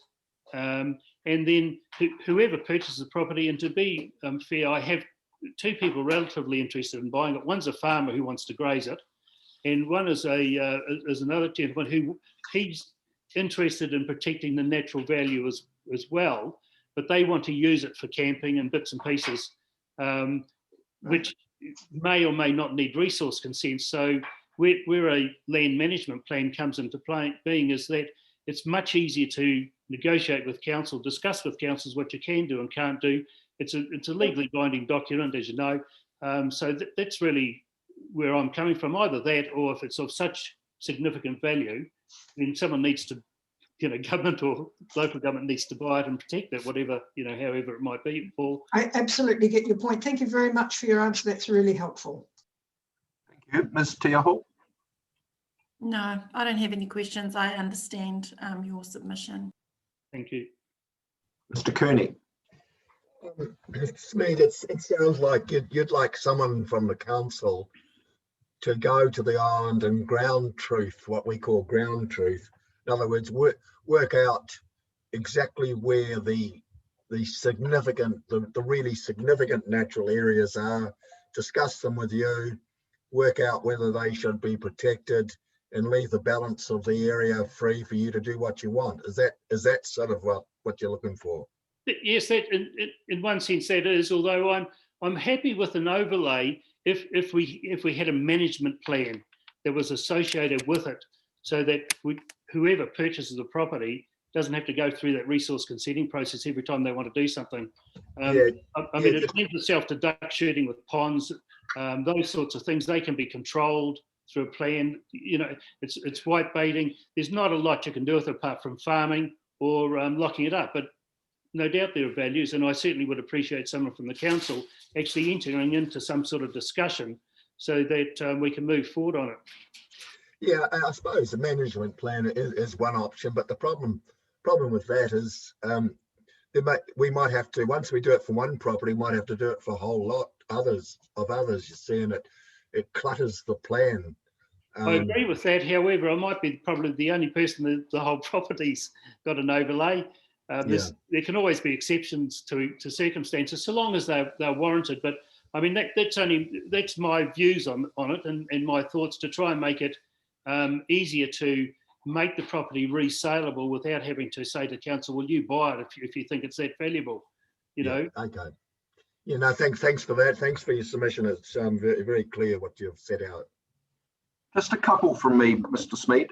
My understanding from the earlier hearing on significant natural areas, and I do stand to be corrected on this, but I seem to recall Ms. Chibnall telling us at that hearing that she tried to make contact with you, but got no reply. Is that your understanding? No, not at all, sir. I would be a little bit surprised because I've been a ratepayer, obviously, for a long time. They got all my contact details and I keep my phone numbers and everything up to date. I mean, I've had one phone number for the last however long we've had mobile phones. So, all right. I'll go back and check that myself, but thanks. Can you just explain very clearly, just in words, what it's really following on from Ms. Sedgwick, but wanting a little bit more clarity. How would you describe the island as it exists as at the moment? You know, how much of it's in bush, how much of it's in pasture? You mentioned that there's some stockyards on it and those sorts of things. There's very little in actual pasture. I've never actually had it bulldozed and pastured. I've taken it over as a natural island there. I did bulldoze a number of willows out over probably about a 10-acre block. Now that's regenerated because I've closed it up. There are certainly areas of significant native bush. Most of it is kaikatea.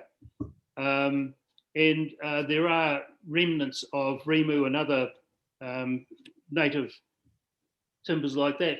And I do understand that there is the possibility that it's probably one of the few really natural islands left in the Waikato River that haven't been extensively farmed or whatever. So it's a little bit difficult to describe as such, but there's a lot of native bush on it. There's willows and there's areas that have that are regenerated into whatever just grows naturally. All right, thank you. That's helpful. Okay, thank you very much, Mr. Smead. That's clear enough. Thanks very much. Thank you. That brings us to Fonterra. Mr. Simon Upton was due to appear, but he is now not appearing. And as I mentioned previously, I won't be taking any part in considering. So I'll go into silent mode and leave you and Mr. Cooney in the panel's hands. Thank you. Okay, Mr. Crisp, it's all yours. Thank you, sir. Members of the committee. So this is a very simple matter, and I certainly don't intend to take the full 10 minutes. I think I heard Ms. Chibnall this morning say that she had amended her recommendations to now accept the outcome sought by Fonterra. Yeah, she has. She has. So that should also truncate things. So just very, very briefly, my evidence essentially trawls through the planning history of the Te Rapa Dairy Factory site, established in the mid-1960s in splendid isolation, well away from sensitive surrounding land uses, coupled with the development of planning regimes, successive planning regimes that have recognised the importance of that activity and the need to sort of protect it from reverse sensitivity. Those benefits have been eroded over time as a result of surrounding land uses, including rural residential activities immediately across the river. More recently, we've had the Tiawa residential area, allowing 1,100 residential lots in the middle of a strategic industrial node to be developed. And so what Fonterra is looking at doing is ensuring that it retains the protections and safeguards that have been in some of those historical planning regimes. This is essentially a cross-boundary issue that's been created as a result of the boundary between the local authorities being adjusted. So when the original rule was put in place, there's a circle around the Tarapa Dairy Factory, which recognises its existing use rights, which were then codified into the Waikato District Plan. The site was brought into the Hamilton City some years ago, and the same planning provisions were transposed into the respective district plans. So both in Waikato District Plan and into the Hamilton City Plan. We're essentially seeking to preserve that situation. Appreciate Susan's comments that, you know, what's the point of having something there that doesn't have any rules in it, because you don't have the jurisdiction to impose rules there. But it's really a case of letting people know that if they move into that area, they need to be fully aware, and it's the sort of thing you'd pick up in due diligence if you're looking at buying a property. If there's a district plan that shows here's a noise control boundary, that then provides people adequate warning to say you will experience noise levels slightly higher than what you would otherwise expect to receive in that zone if you just look at the rules of the zone. So I've sent an email through to Susan this morning with a suggested wording, which is essentially also to address her previous concern about not cluttering up the maps. So that is essentially that you leave the dotted line that's shown on the planning map. So that's the map on the top of page 11 of my evidence. So it's just showing. Can we bring that up, Fletcher? Which document was that, sorry? It's my evidence, Fletcher. My evidence achieved, top of page 11. 1 second.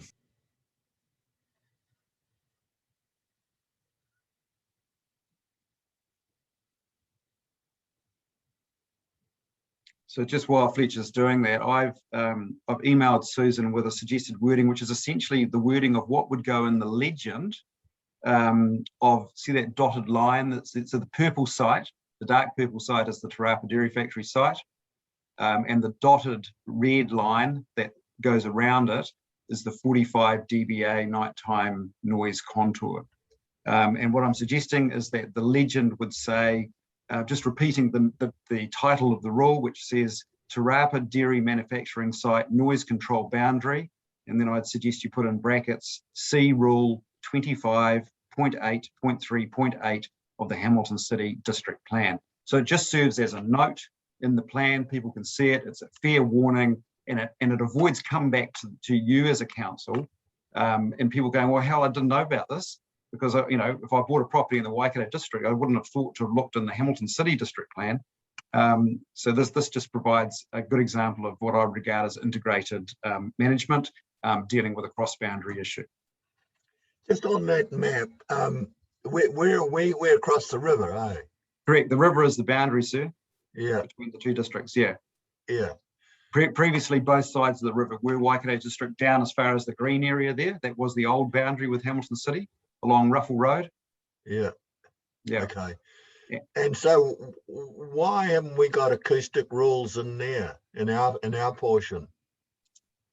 Because the rules apply to the Tarapa site, and therefore Hamilton City has the jurisdiction to control activities within its boundary. But the consequence of that rule is that it has a flow-on effect in terms of what can be experienced further afield. So, as I say, this is just a notation so people are fully aware of the situation. And so it doesn't need to be a rule in your district plan because you don't have jurisdiction to control activities across the boundary. Yep. Okay. Yeah, it's the same as the field day one out at Tamahiri, yeah. Yeah, and Okay. it's very common with airports as well. You often get Yeah. that. Yeah. All right, thank you. That's very clear. I'll just ask whether the other commissioners got any questions. Ms. Tiaho? No, I completely understand what you're seeking. Thank you. Ms. Sedgwick? No, I don't. Again, very clear, and thank you for that. All right, and I've got no questions either, so that's pretty straightforward. So thanks, Mr. Chris. Thank you, sir. You'll be even further ahead of schedule now. Yeah, yeah, that's good. Okay. Thank you. Thank you.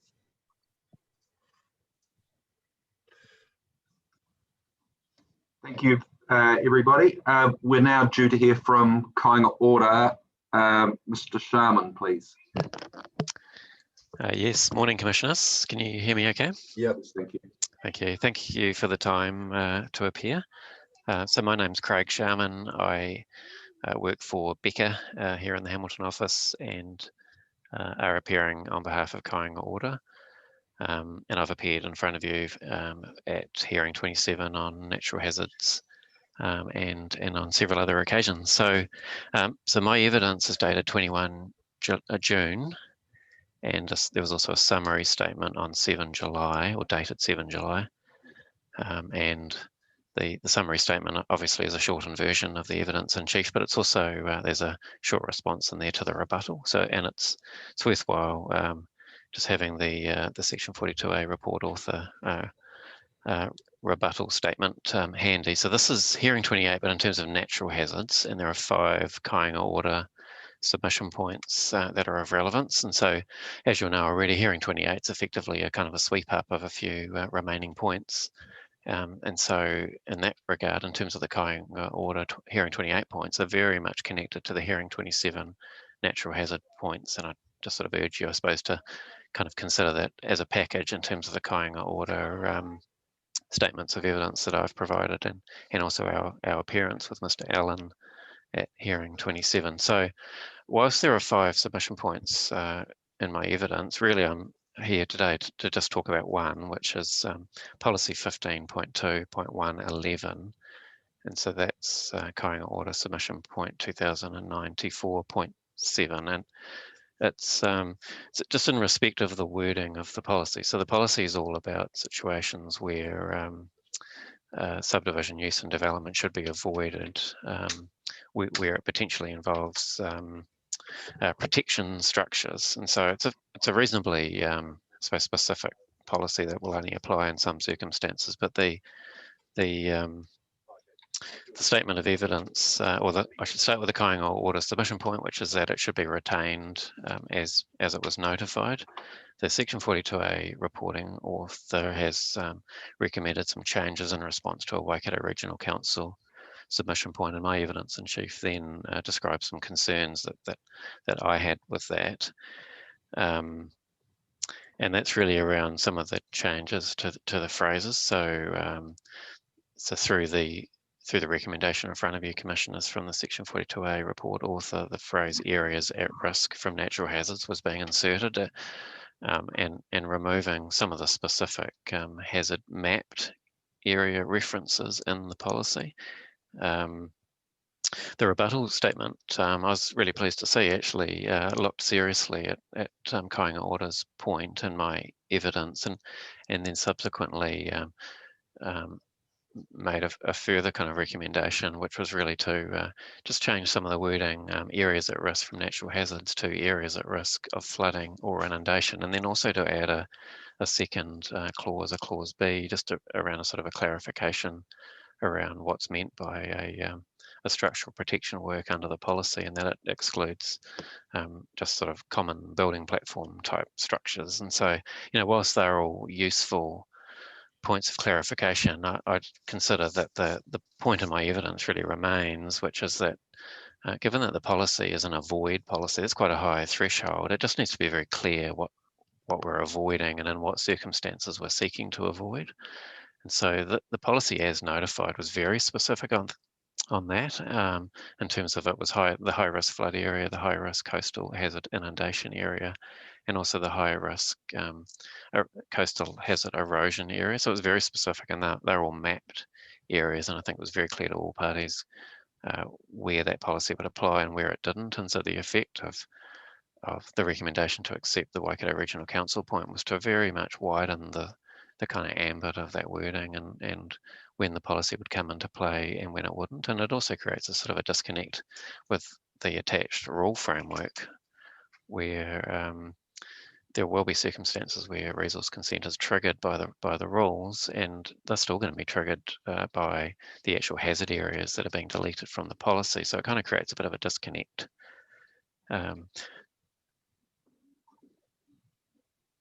So those recommended changes are shown at 2.1 of my summary statement of evidence, just for kind of to be useful.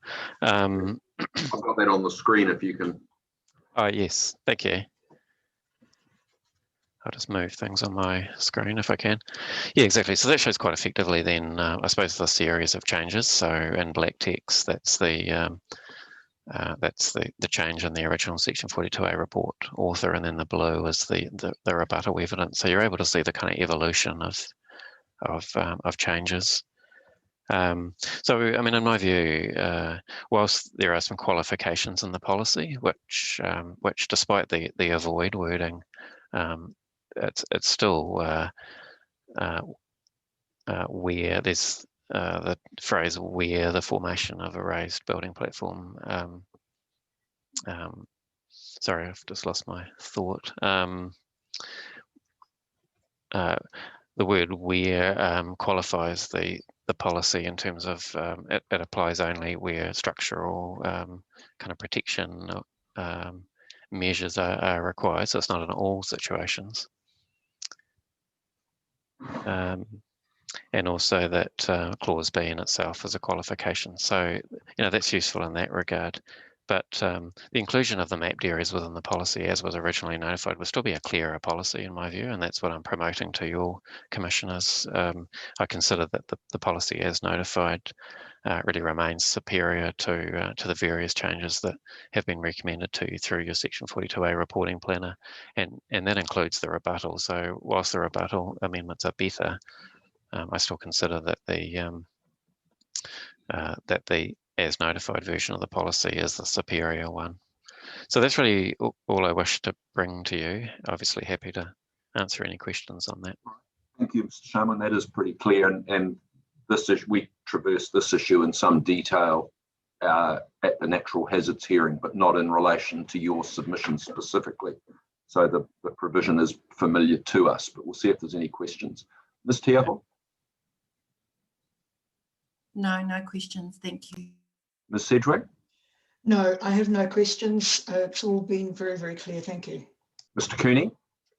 No, I agree with your point you make that the way it's been reframed has a very broad reach now. So that's something we've got to have a look at. Thank you. And I have no questions either. Thank you, Mr. Sharman. Okay. Thank you very much for your time. Thank you. Which brings us to the New Zealand Defence Force, please. Good morning. So we've got three of us speaking for the Defence Force this morning. Myself, I'm Sarah McMillan, I'm a planner. We have Darren Humpherson, acoustic specialist, and Rebecca Davies, who's with the Defence Force. Rebecca, did you want to start off with a brief summary of your statement first? Yes, good morning. I don't think my camera is very, that might be a little bit better. So I just apologise for that. It's okay, no problem. Any problems? Okay, my name is Rebecca Davies. I'm a Principal Statutory Planner for the New Zealand Defence Force, and I have the authority to provide this statement on behalf of the NZDF. Temporary military training activities, or TMTA, are essential and in many ways identical to training activities carried out by other emergency services. It is in the national interest and the wider community's benefit that TMTA can occur without undue restriction. And I have given some examples in my statement of why TMTA are important, including maintaining capability to be able to respond to a wide range of events such as earthquakes and major storm events, and even following the Christchurch mosque attack. Related to this is... I don't want to cut you off. I mean, we're well aware of the importance of those activities. We have read your evidence. It appears that there's other than the reporting planner wanting to get a check on the noise details, that there is no issue as between the Defence Force and the council, and there's no submitters that are pursuing the point. So you don't really need to belabour the point about the importance of defence activities and so on and so forth. So, okay, I suppose I do just want to stress the some of the other restrictions, such as the 72-hour restriction, would cause problems in our exercise planning and affect the flexibility to carry out activities that occur across several days. Well, in that case, should I just, do you have any questions about some of the what I think we might do, given that the points that you've raised, or the three of you raise, are interconnected, I think we might hear from everybody, and then we'll see if there's any questions, and the correct person can answer them. And it may be that you all might want to, but we'll see how we go, I think. So I don't mean to cut you off unnecessarily. No, not at all, not at all. But I'd hate you to think that we're not giving due consideration to what you're saying. But the opposite's the case. We've read the points very clearly, and as I said at the start, we're very keen to focus on what the problems are and how to fix them. And in this particular case, it seems to us at least that you're very nearly there, if not all the way there. So that's the reason for being quite focused in what you tell us. Okay, no, that's great. All I really had was just talking about some of what the activities actually are, but you're probably across that because it's all in my statement. And then talking about... And we have read it. And look, we take the point, this is different from, a temporary concert event and those sorts of things. We understand that point clearly. Okay, and in that case, then I suppose we could just move to the planning and noise evidence if you... I think that would be helpful, I think. Thank you. Yes. It's probably best for myself to go next. So I'm Darren Humpherson. I'm acoustician at Tonkin and Taylor. Sorry, Mr. Humpherson, for a noise consultant, you're very quiet. You might need to turn the volume up. I'm going to move the microphone slightly. That's better. Thank you. Right. I did hear this morning about Mr. Chibnall's comments regarding weapon firing and explosives, and I thought it best just to explain a few details on that. One thing I'll just say straight away is I'm happy to engage with Mr. Stiles if necessary to answer any questions. Just to let council be aware of that. NZDF has a unique noise environment when it comes to weapon firing, compared to other noise standards such as construction noise, which does allow for demolition explosives. The NZDF adopts a more stringent approach to weapon firing and impulsive noise sources. So instead of the New Zealand standard 6803 has 120 dBc, we adopt 95 during the morning period from 7 AM up until 7 PM. And then we have 85 dBA limit, which is a peak sound level from 7 PM until 7 AM. Because we're using these peak sound levels, these limits are not significantly high and will not adversely affect residential amenity. Those noise levels, which I've just quoted, the 95 dBc and the 85 dBc, are equivalent to distances of 500 meters and 1250 meters from typical NZDF activities. And those typical sources of activity could be blank and live rifle fire, could be small grenades, and it could be small explosives. And those distances apply for an open and flat training area. So 95 dB is the equivalent of 800 meters from the activity, and 85 dB is equivalent to 1250 meters from the activity. The 500 meters applies during the daytime, and the 1250 applies at the nighttime. And I'll hand over to Ms. McMillan now to explain why we have a tiered approach to both sound level and distance. Thank you. All right, thanks, Mr. Humpherson. Let's carry on. We'll hear from you to Ms. McMillan, and then we'll see if we have any questions. Thank you. Yes, I'll just explain the tiered approach for noise management for you. So the tiered approach applies to just to the weapons firing and explosives, which is a very infrequent activity undertaken off base, but it does require specific management. So the standards use setback distances as a primary means of controlling noise.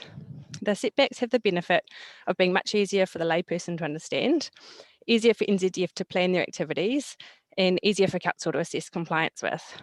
I understand the setbacks are conservative, so that if the setbacks are met, then the second tier noise limits will also be met. The purpose of having a second tier is to enable activities to occur within the setbacks when that's appropriate. So for example, there could be a landform separating the activity from sensitive receivers, such as hills, or the activity might be undertaken in a quarry. The second tier uses the DBC unit of measurement, which I understand better captures the short and booming noise of weapons and explosives than the units that are proposed in the Section 42A report. Also just wanted to note that NZDF standards require council to be notified prior to any activity taking place that involves weapons firing or the use of explosives. I also can speak to the permitted activity standards, but I might just leave that for now, as it sounds as though noise is the primary area that we wanted to talk. That's all.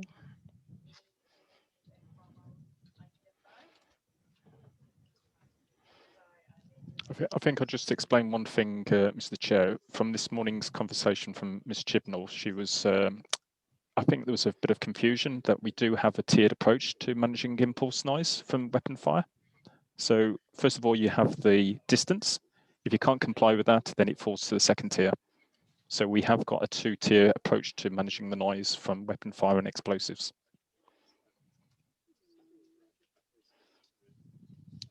Okay. Happy to answer any questions. Let's see if we do have any questions. Thank you. And I think, as I said, we'll ask the questions if we have any, and you can decide whether they're planning questions or technical questions or company questions. So, excuse me, can we start with you, please, Ms. Sedgwick? Yes, I don't have questions, but I do note your nationwide project to achieve consistency, and I suspect that's a very practical way to manage your issues. But thank you for your presentation. Thank you. Ms. Tiaho? I just wonder, how often do you think that this might occur? You've taken out or you're suggesting that the limit to no more than 3 times per year. How often do you envisage it would occur in the Waikato district? So I can answer that. It's difficult to say, because we might not necessarily carry out any activities in the area now, or perhaps we haven't in the last few years. Our training requirements might change, which means for some reason we do need to train in some particular environment that the Waikato is ideal for, or there might be some kind of new equipment, that needs that they need to train in use of the equipment. And because the Waikato is relatively close to Papakura, for example, and the Ardmore training area, there could reasonably be a situation where they actually need to cross from Auckland, starting at the camps and bases in Auckland, over into the Waikato region. So it's difficult to say it would only be X number of times per year, because it comes down to that flexibility. That's why flexibility is so important. And I think that's another reason why consistency is very important between councils, because we could move over council boundary areas. So if we have different, it's very difficult to plan exercises when there are different rules applying in different areas. So I hope that answers your question. The other question I have, somebody mentioned this morning a Chiefs game. If you've ever been to one of those rugby games where they have those explosions as they're introducing the teams, how much louder would what you're envisaging be than those types of explosion noises? So I think the best example would be if you've got use of a shotgun in a rural environment. It would be no dissimilar to that. So when you're looking at explosives, it's all to do with the where it is, and there are set restrictions about where you can actually do weapon firing, and also both blank and live, and also use of explosives. Okay, thank you. So then it's not a massive noise. It's not like a big boom. Thank you. Mr. Kearney? Yeah. So some noise sort of adds to the excitement, doesn't it? When you carry out these events. Yeah, I take your point about you're putting forward a two-tier management system, aren't you? That's correct. Yeah. Okay, no, I haven't got any. It's very straightforward. Thank you. I'm intrigued about the example of the dental team following you guys around, so you get some free dental treatment. You follow your war games around. Yes, they do. I think the last time they deployed the dental units was up in Northland area. Yeah. What's the purpose of that? I'm just as a general question. It's practice. So it's setting up all of the equipment and using it in a relatively real life environment, and then when they're up there, it becomes a community benefit. So they can bring people in, and just again engaging with the community and making it a little bit wider than only training in the use of particular equipment. Does that make sense? Okay. Good. Thank you. Thanks, and thanks for the way you presented your case. Thank you. Just one question from me, and I think it's probably for you, Mr. Humpherson. It's a technical question. And it relates to the live firing noise limit. I think, and you've drawn the distinction between that and general activities, and the general activities are controlled by sort of standard type noise provisions, ones that we're all reasonably familiar with. But the boom and bang stuff is controlled by a different rule. Can you just explain to us what, and I think the numbers that you've mentioned are, I think it's 85 dBc, and I understand that's the nighttime limit. Is that the same as a one-off shotgun blast? Is that what I understood you to say before? Yes. So when you're looking at normal rules in a district plan, it's an average over a set period of time, which is typically 15 minutes. Yeah, understand so your that. 50 dB or 55 is over that period. Yes. The 85 is a single occurrence.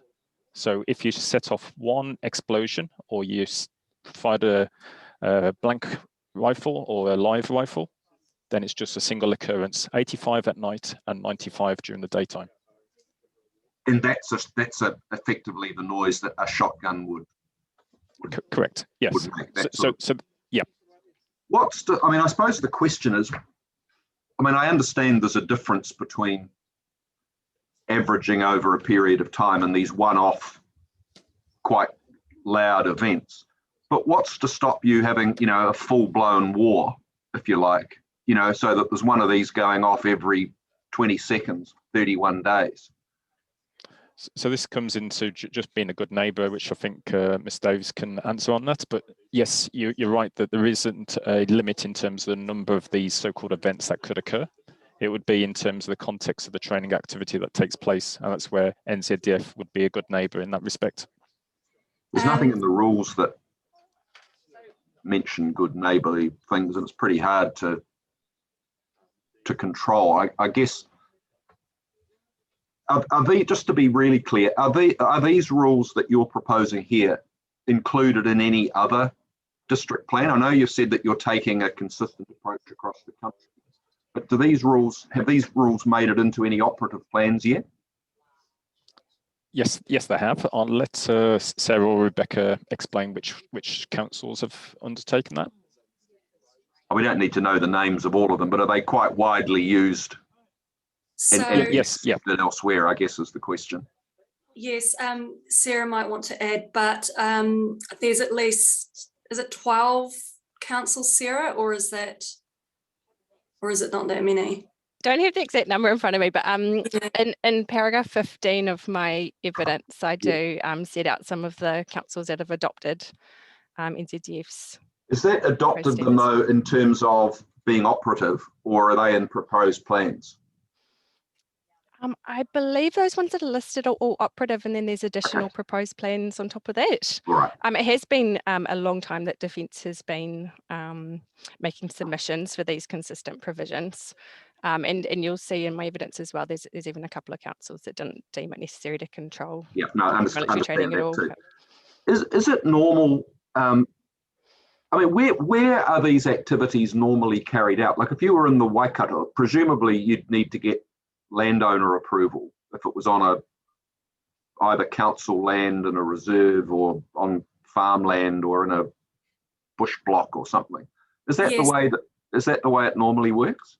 Yes, absolutely. So we have a very rigorous progress where we obtain landowner approval, document it, and then have a sign-off process after the land is vacated. Just to go back to your point before, so there is a resourcing issue as well. So the Defence Force would not want to be firing for 31 days because that takes up a lot of resources, and we wouldn't.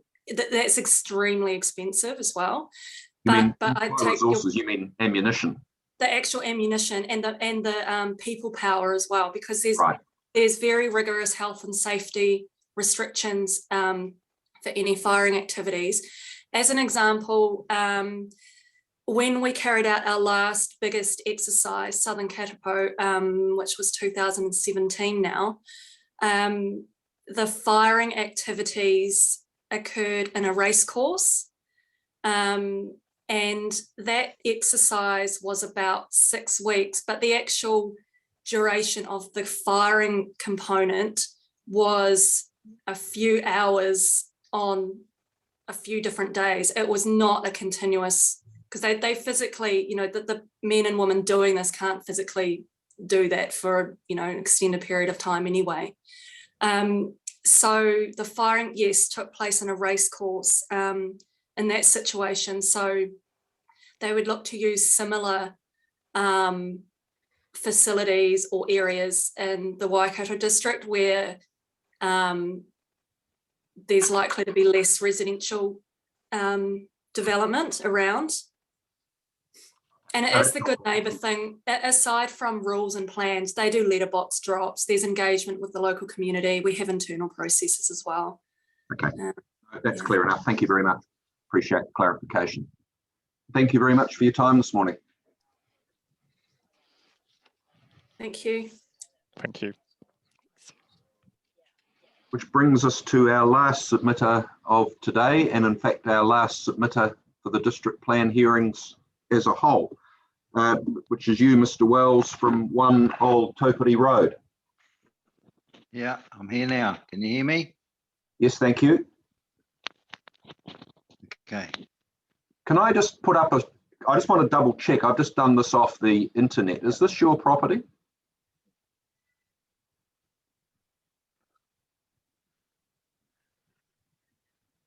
Yes. Cool. I might just leave that up there for a minute, just so the panel can actually see it. Yeah. All right. So just when you're ready, thank you. Okay. Well, the problem I have is basically at what stage is the house deemed to be a heritage building with regards to what is and what isn't original? Because there's a lot of it that isn't. It's been replicated.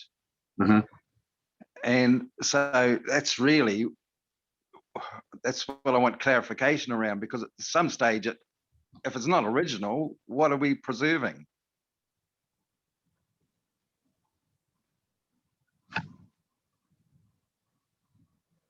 I've made a list of and taken photos of parts of the house that aren't original. Like virtually the whole veranda is not original. It's been all replicated. And yeah, there's windows been changed. There's windows that weren't there. There's decking that wasn't there. The stairs that weren't there. There's weatherboards that have been changed. There's decorative parts that have been changed. So I just need to know at what stage does it become that it's not heritage? Yeah, I think we understand the issue that you're raising. We're not here today to answer your questions as such. We're here to make decisions on what the district plan provisions ought to be. And we need to carefully consider what you've said in your written submission when we work all that detail out. So we're not going to give you an answer today because we can't. That's not how the hearing works. We've read your written submission that you filed with the council, explaining that the house has been renovated over time, and you've explained a little bit more about that today. But I don't know that we can take it a huge amount further today. But if you do have the information that you're referring to, the photographs and so forth, I think it would be helpful if you provided that information to the council staff. I've done that. And they can make that available to us in due course. And so we'll consider that as part of our deliberations, which we're yet to undertake. Yeah, I do have an issue with the whole process, to be honest with you, because nobody's ever come to see me. Nobody's even come. You're not the first person to say that. Our process is to conduct the hearings, and that's what we're doing. There's not much we can do about what process has and hasn't happened. All we can do is to say that we are more than happy to receive the information that you're referring to, and we'll consider it carefully. Okay. All right. But let's see if there's any questions for you. Can we start with you, please, Ms. Sedgwick? Yes, just one question. Are you intending to restore the house back to its original state, or just simply use it as it is? Use it as it is, but I've kept everything that I've replaced as it was pretty much. Mm-hmm. Lovely, thank you. Ms. Te Aho? What's the impact of the heritage status? Is it on your ability to do other things, or so what's the issue?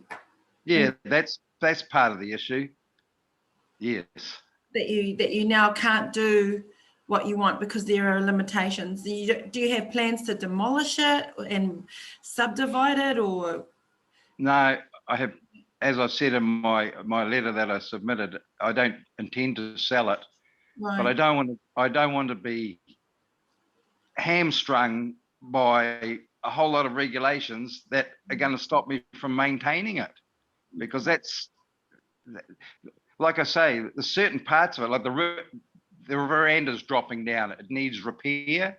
And it's not almost nothing on their veranda's original anyway. Not the roofing from the top to the bottom, the floor, the whole lot. That's the fancy work on it. It's all been replicated. And the stairs there that weren't there, the stairs that have been repaired.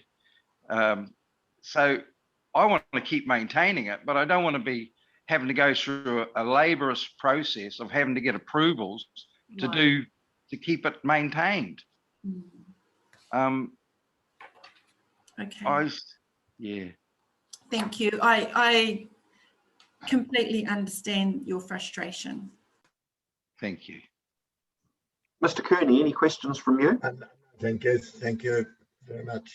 And I don't have any questions either, Mr. Wells, but your point is well made, and we do appreciate the point that you're making. You're not the only one to make it in relation to either heritage buildings or significant natural areas and other things, where people are saying you are now, by virtue of these rules, either made things very unclear for us, or you've made it difficult for us to utilize our land in the way that we have in the past. So your point's not lost on us.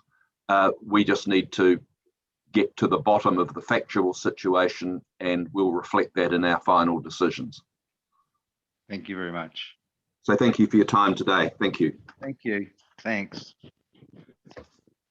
That brings us to the end of our hearing today. And as I foreshadowed, it actually brings us to the end of our hearings on the plan in total.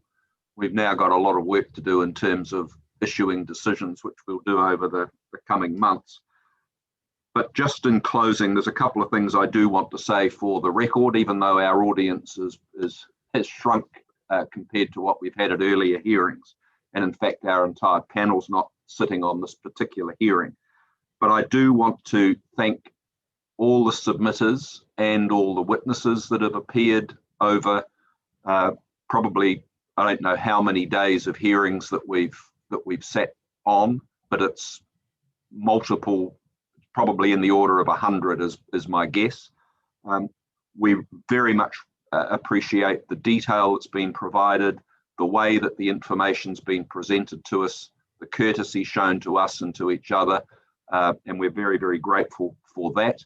We're also very grateful for people's willingness to embrace Zoom technology, which we're pretty delighted about. It's made our job a lot simpler, and we think it's worked very well based on the feedback that we've had from submitters who may have been a bit skeptical at the start about how well they might be heard in hearings when they're not able to be present in person.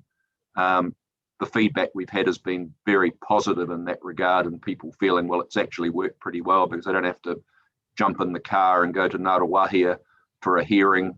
They can do that from home. They don't have to take whole days off work, etc., etc. So we're also very grateful for people's willingness to embrace that. I'd also like to make special thanks to the various Section 42A report authors that have provided a huge amount of information to us and distilling commentary and analysis of the various submissions and the various statements of evidence from submitters. And we'd also extend that to the technical advisors that have been advising those Section 42A report writers. Second to finally, there's our support staff, particularly Ms. Kelly, Mr. Bell, and Ms. Ratt, who, Ms. Ratt's not here, I think she's disappeared, but the organisation behind the scenes from those three has been an immense job for which we're incredibly grateful. It's made our life considerably easier than it might otherwise be. So thank you very much to all three of you for that. And finally, even though they're not all here, thanks to the panel who have done a huge amount of reading, and it's been a pretty robust process, and I'm grateful for everybody's contribution in that regard as well. So I think without further ado, that only leaves me to say thank you again to everybody and to say that we're adjourned for now and our decisions will be released in due course. Is there anything that anyone else from the panel would wish to add? Yes, I'd like to place on record that one of the reasons for the success of the Zoom hearings is due to you, Mr. Chair, for the way you've conducted the hearings, the way you've used the technology, the way you've explained the procedure. It's made it much more simple, and so I think you've done a very good job in that respect. So on behalf of the panel, and I'm sure I can speak on behalf of a lot of submitters, thank you very much for the way you've conducted these Zoom hearings. Well, thank you for that. It's very kind of you to say so. Yeah, I'd just like to echo the acknowledgements made by the chair and the deputy chair. Tēnā koutou. And I think, speaking for the others who aren't here, absolutely. It's been an honour to do this and a privilege. All right then, thank you everybody. We really do appreciate it. And for the final time, we're adjourned. Thank you. The panel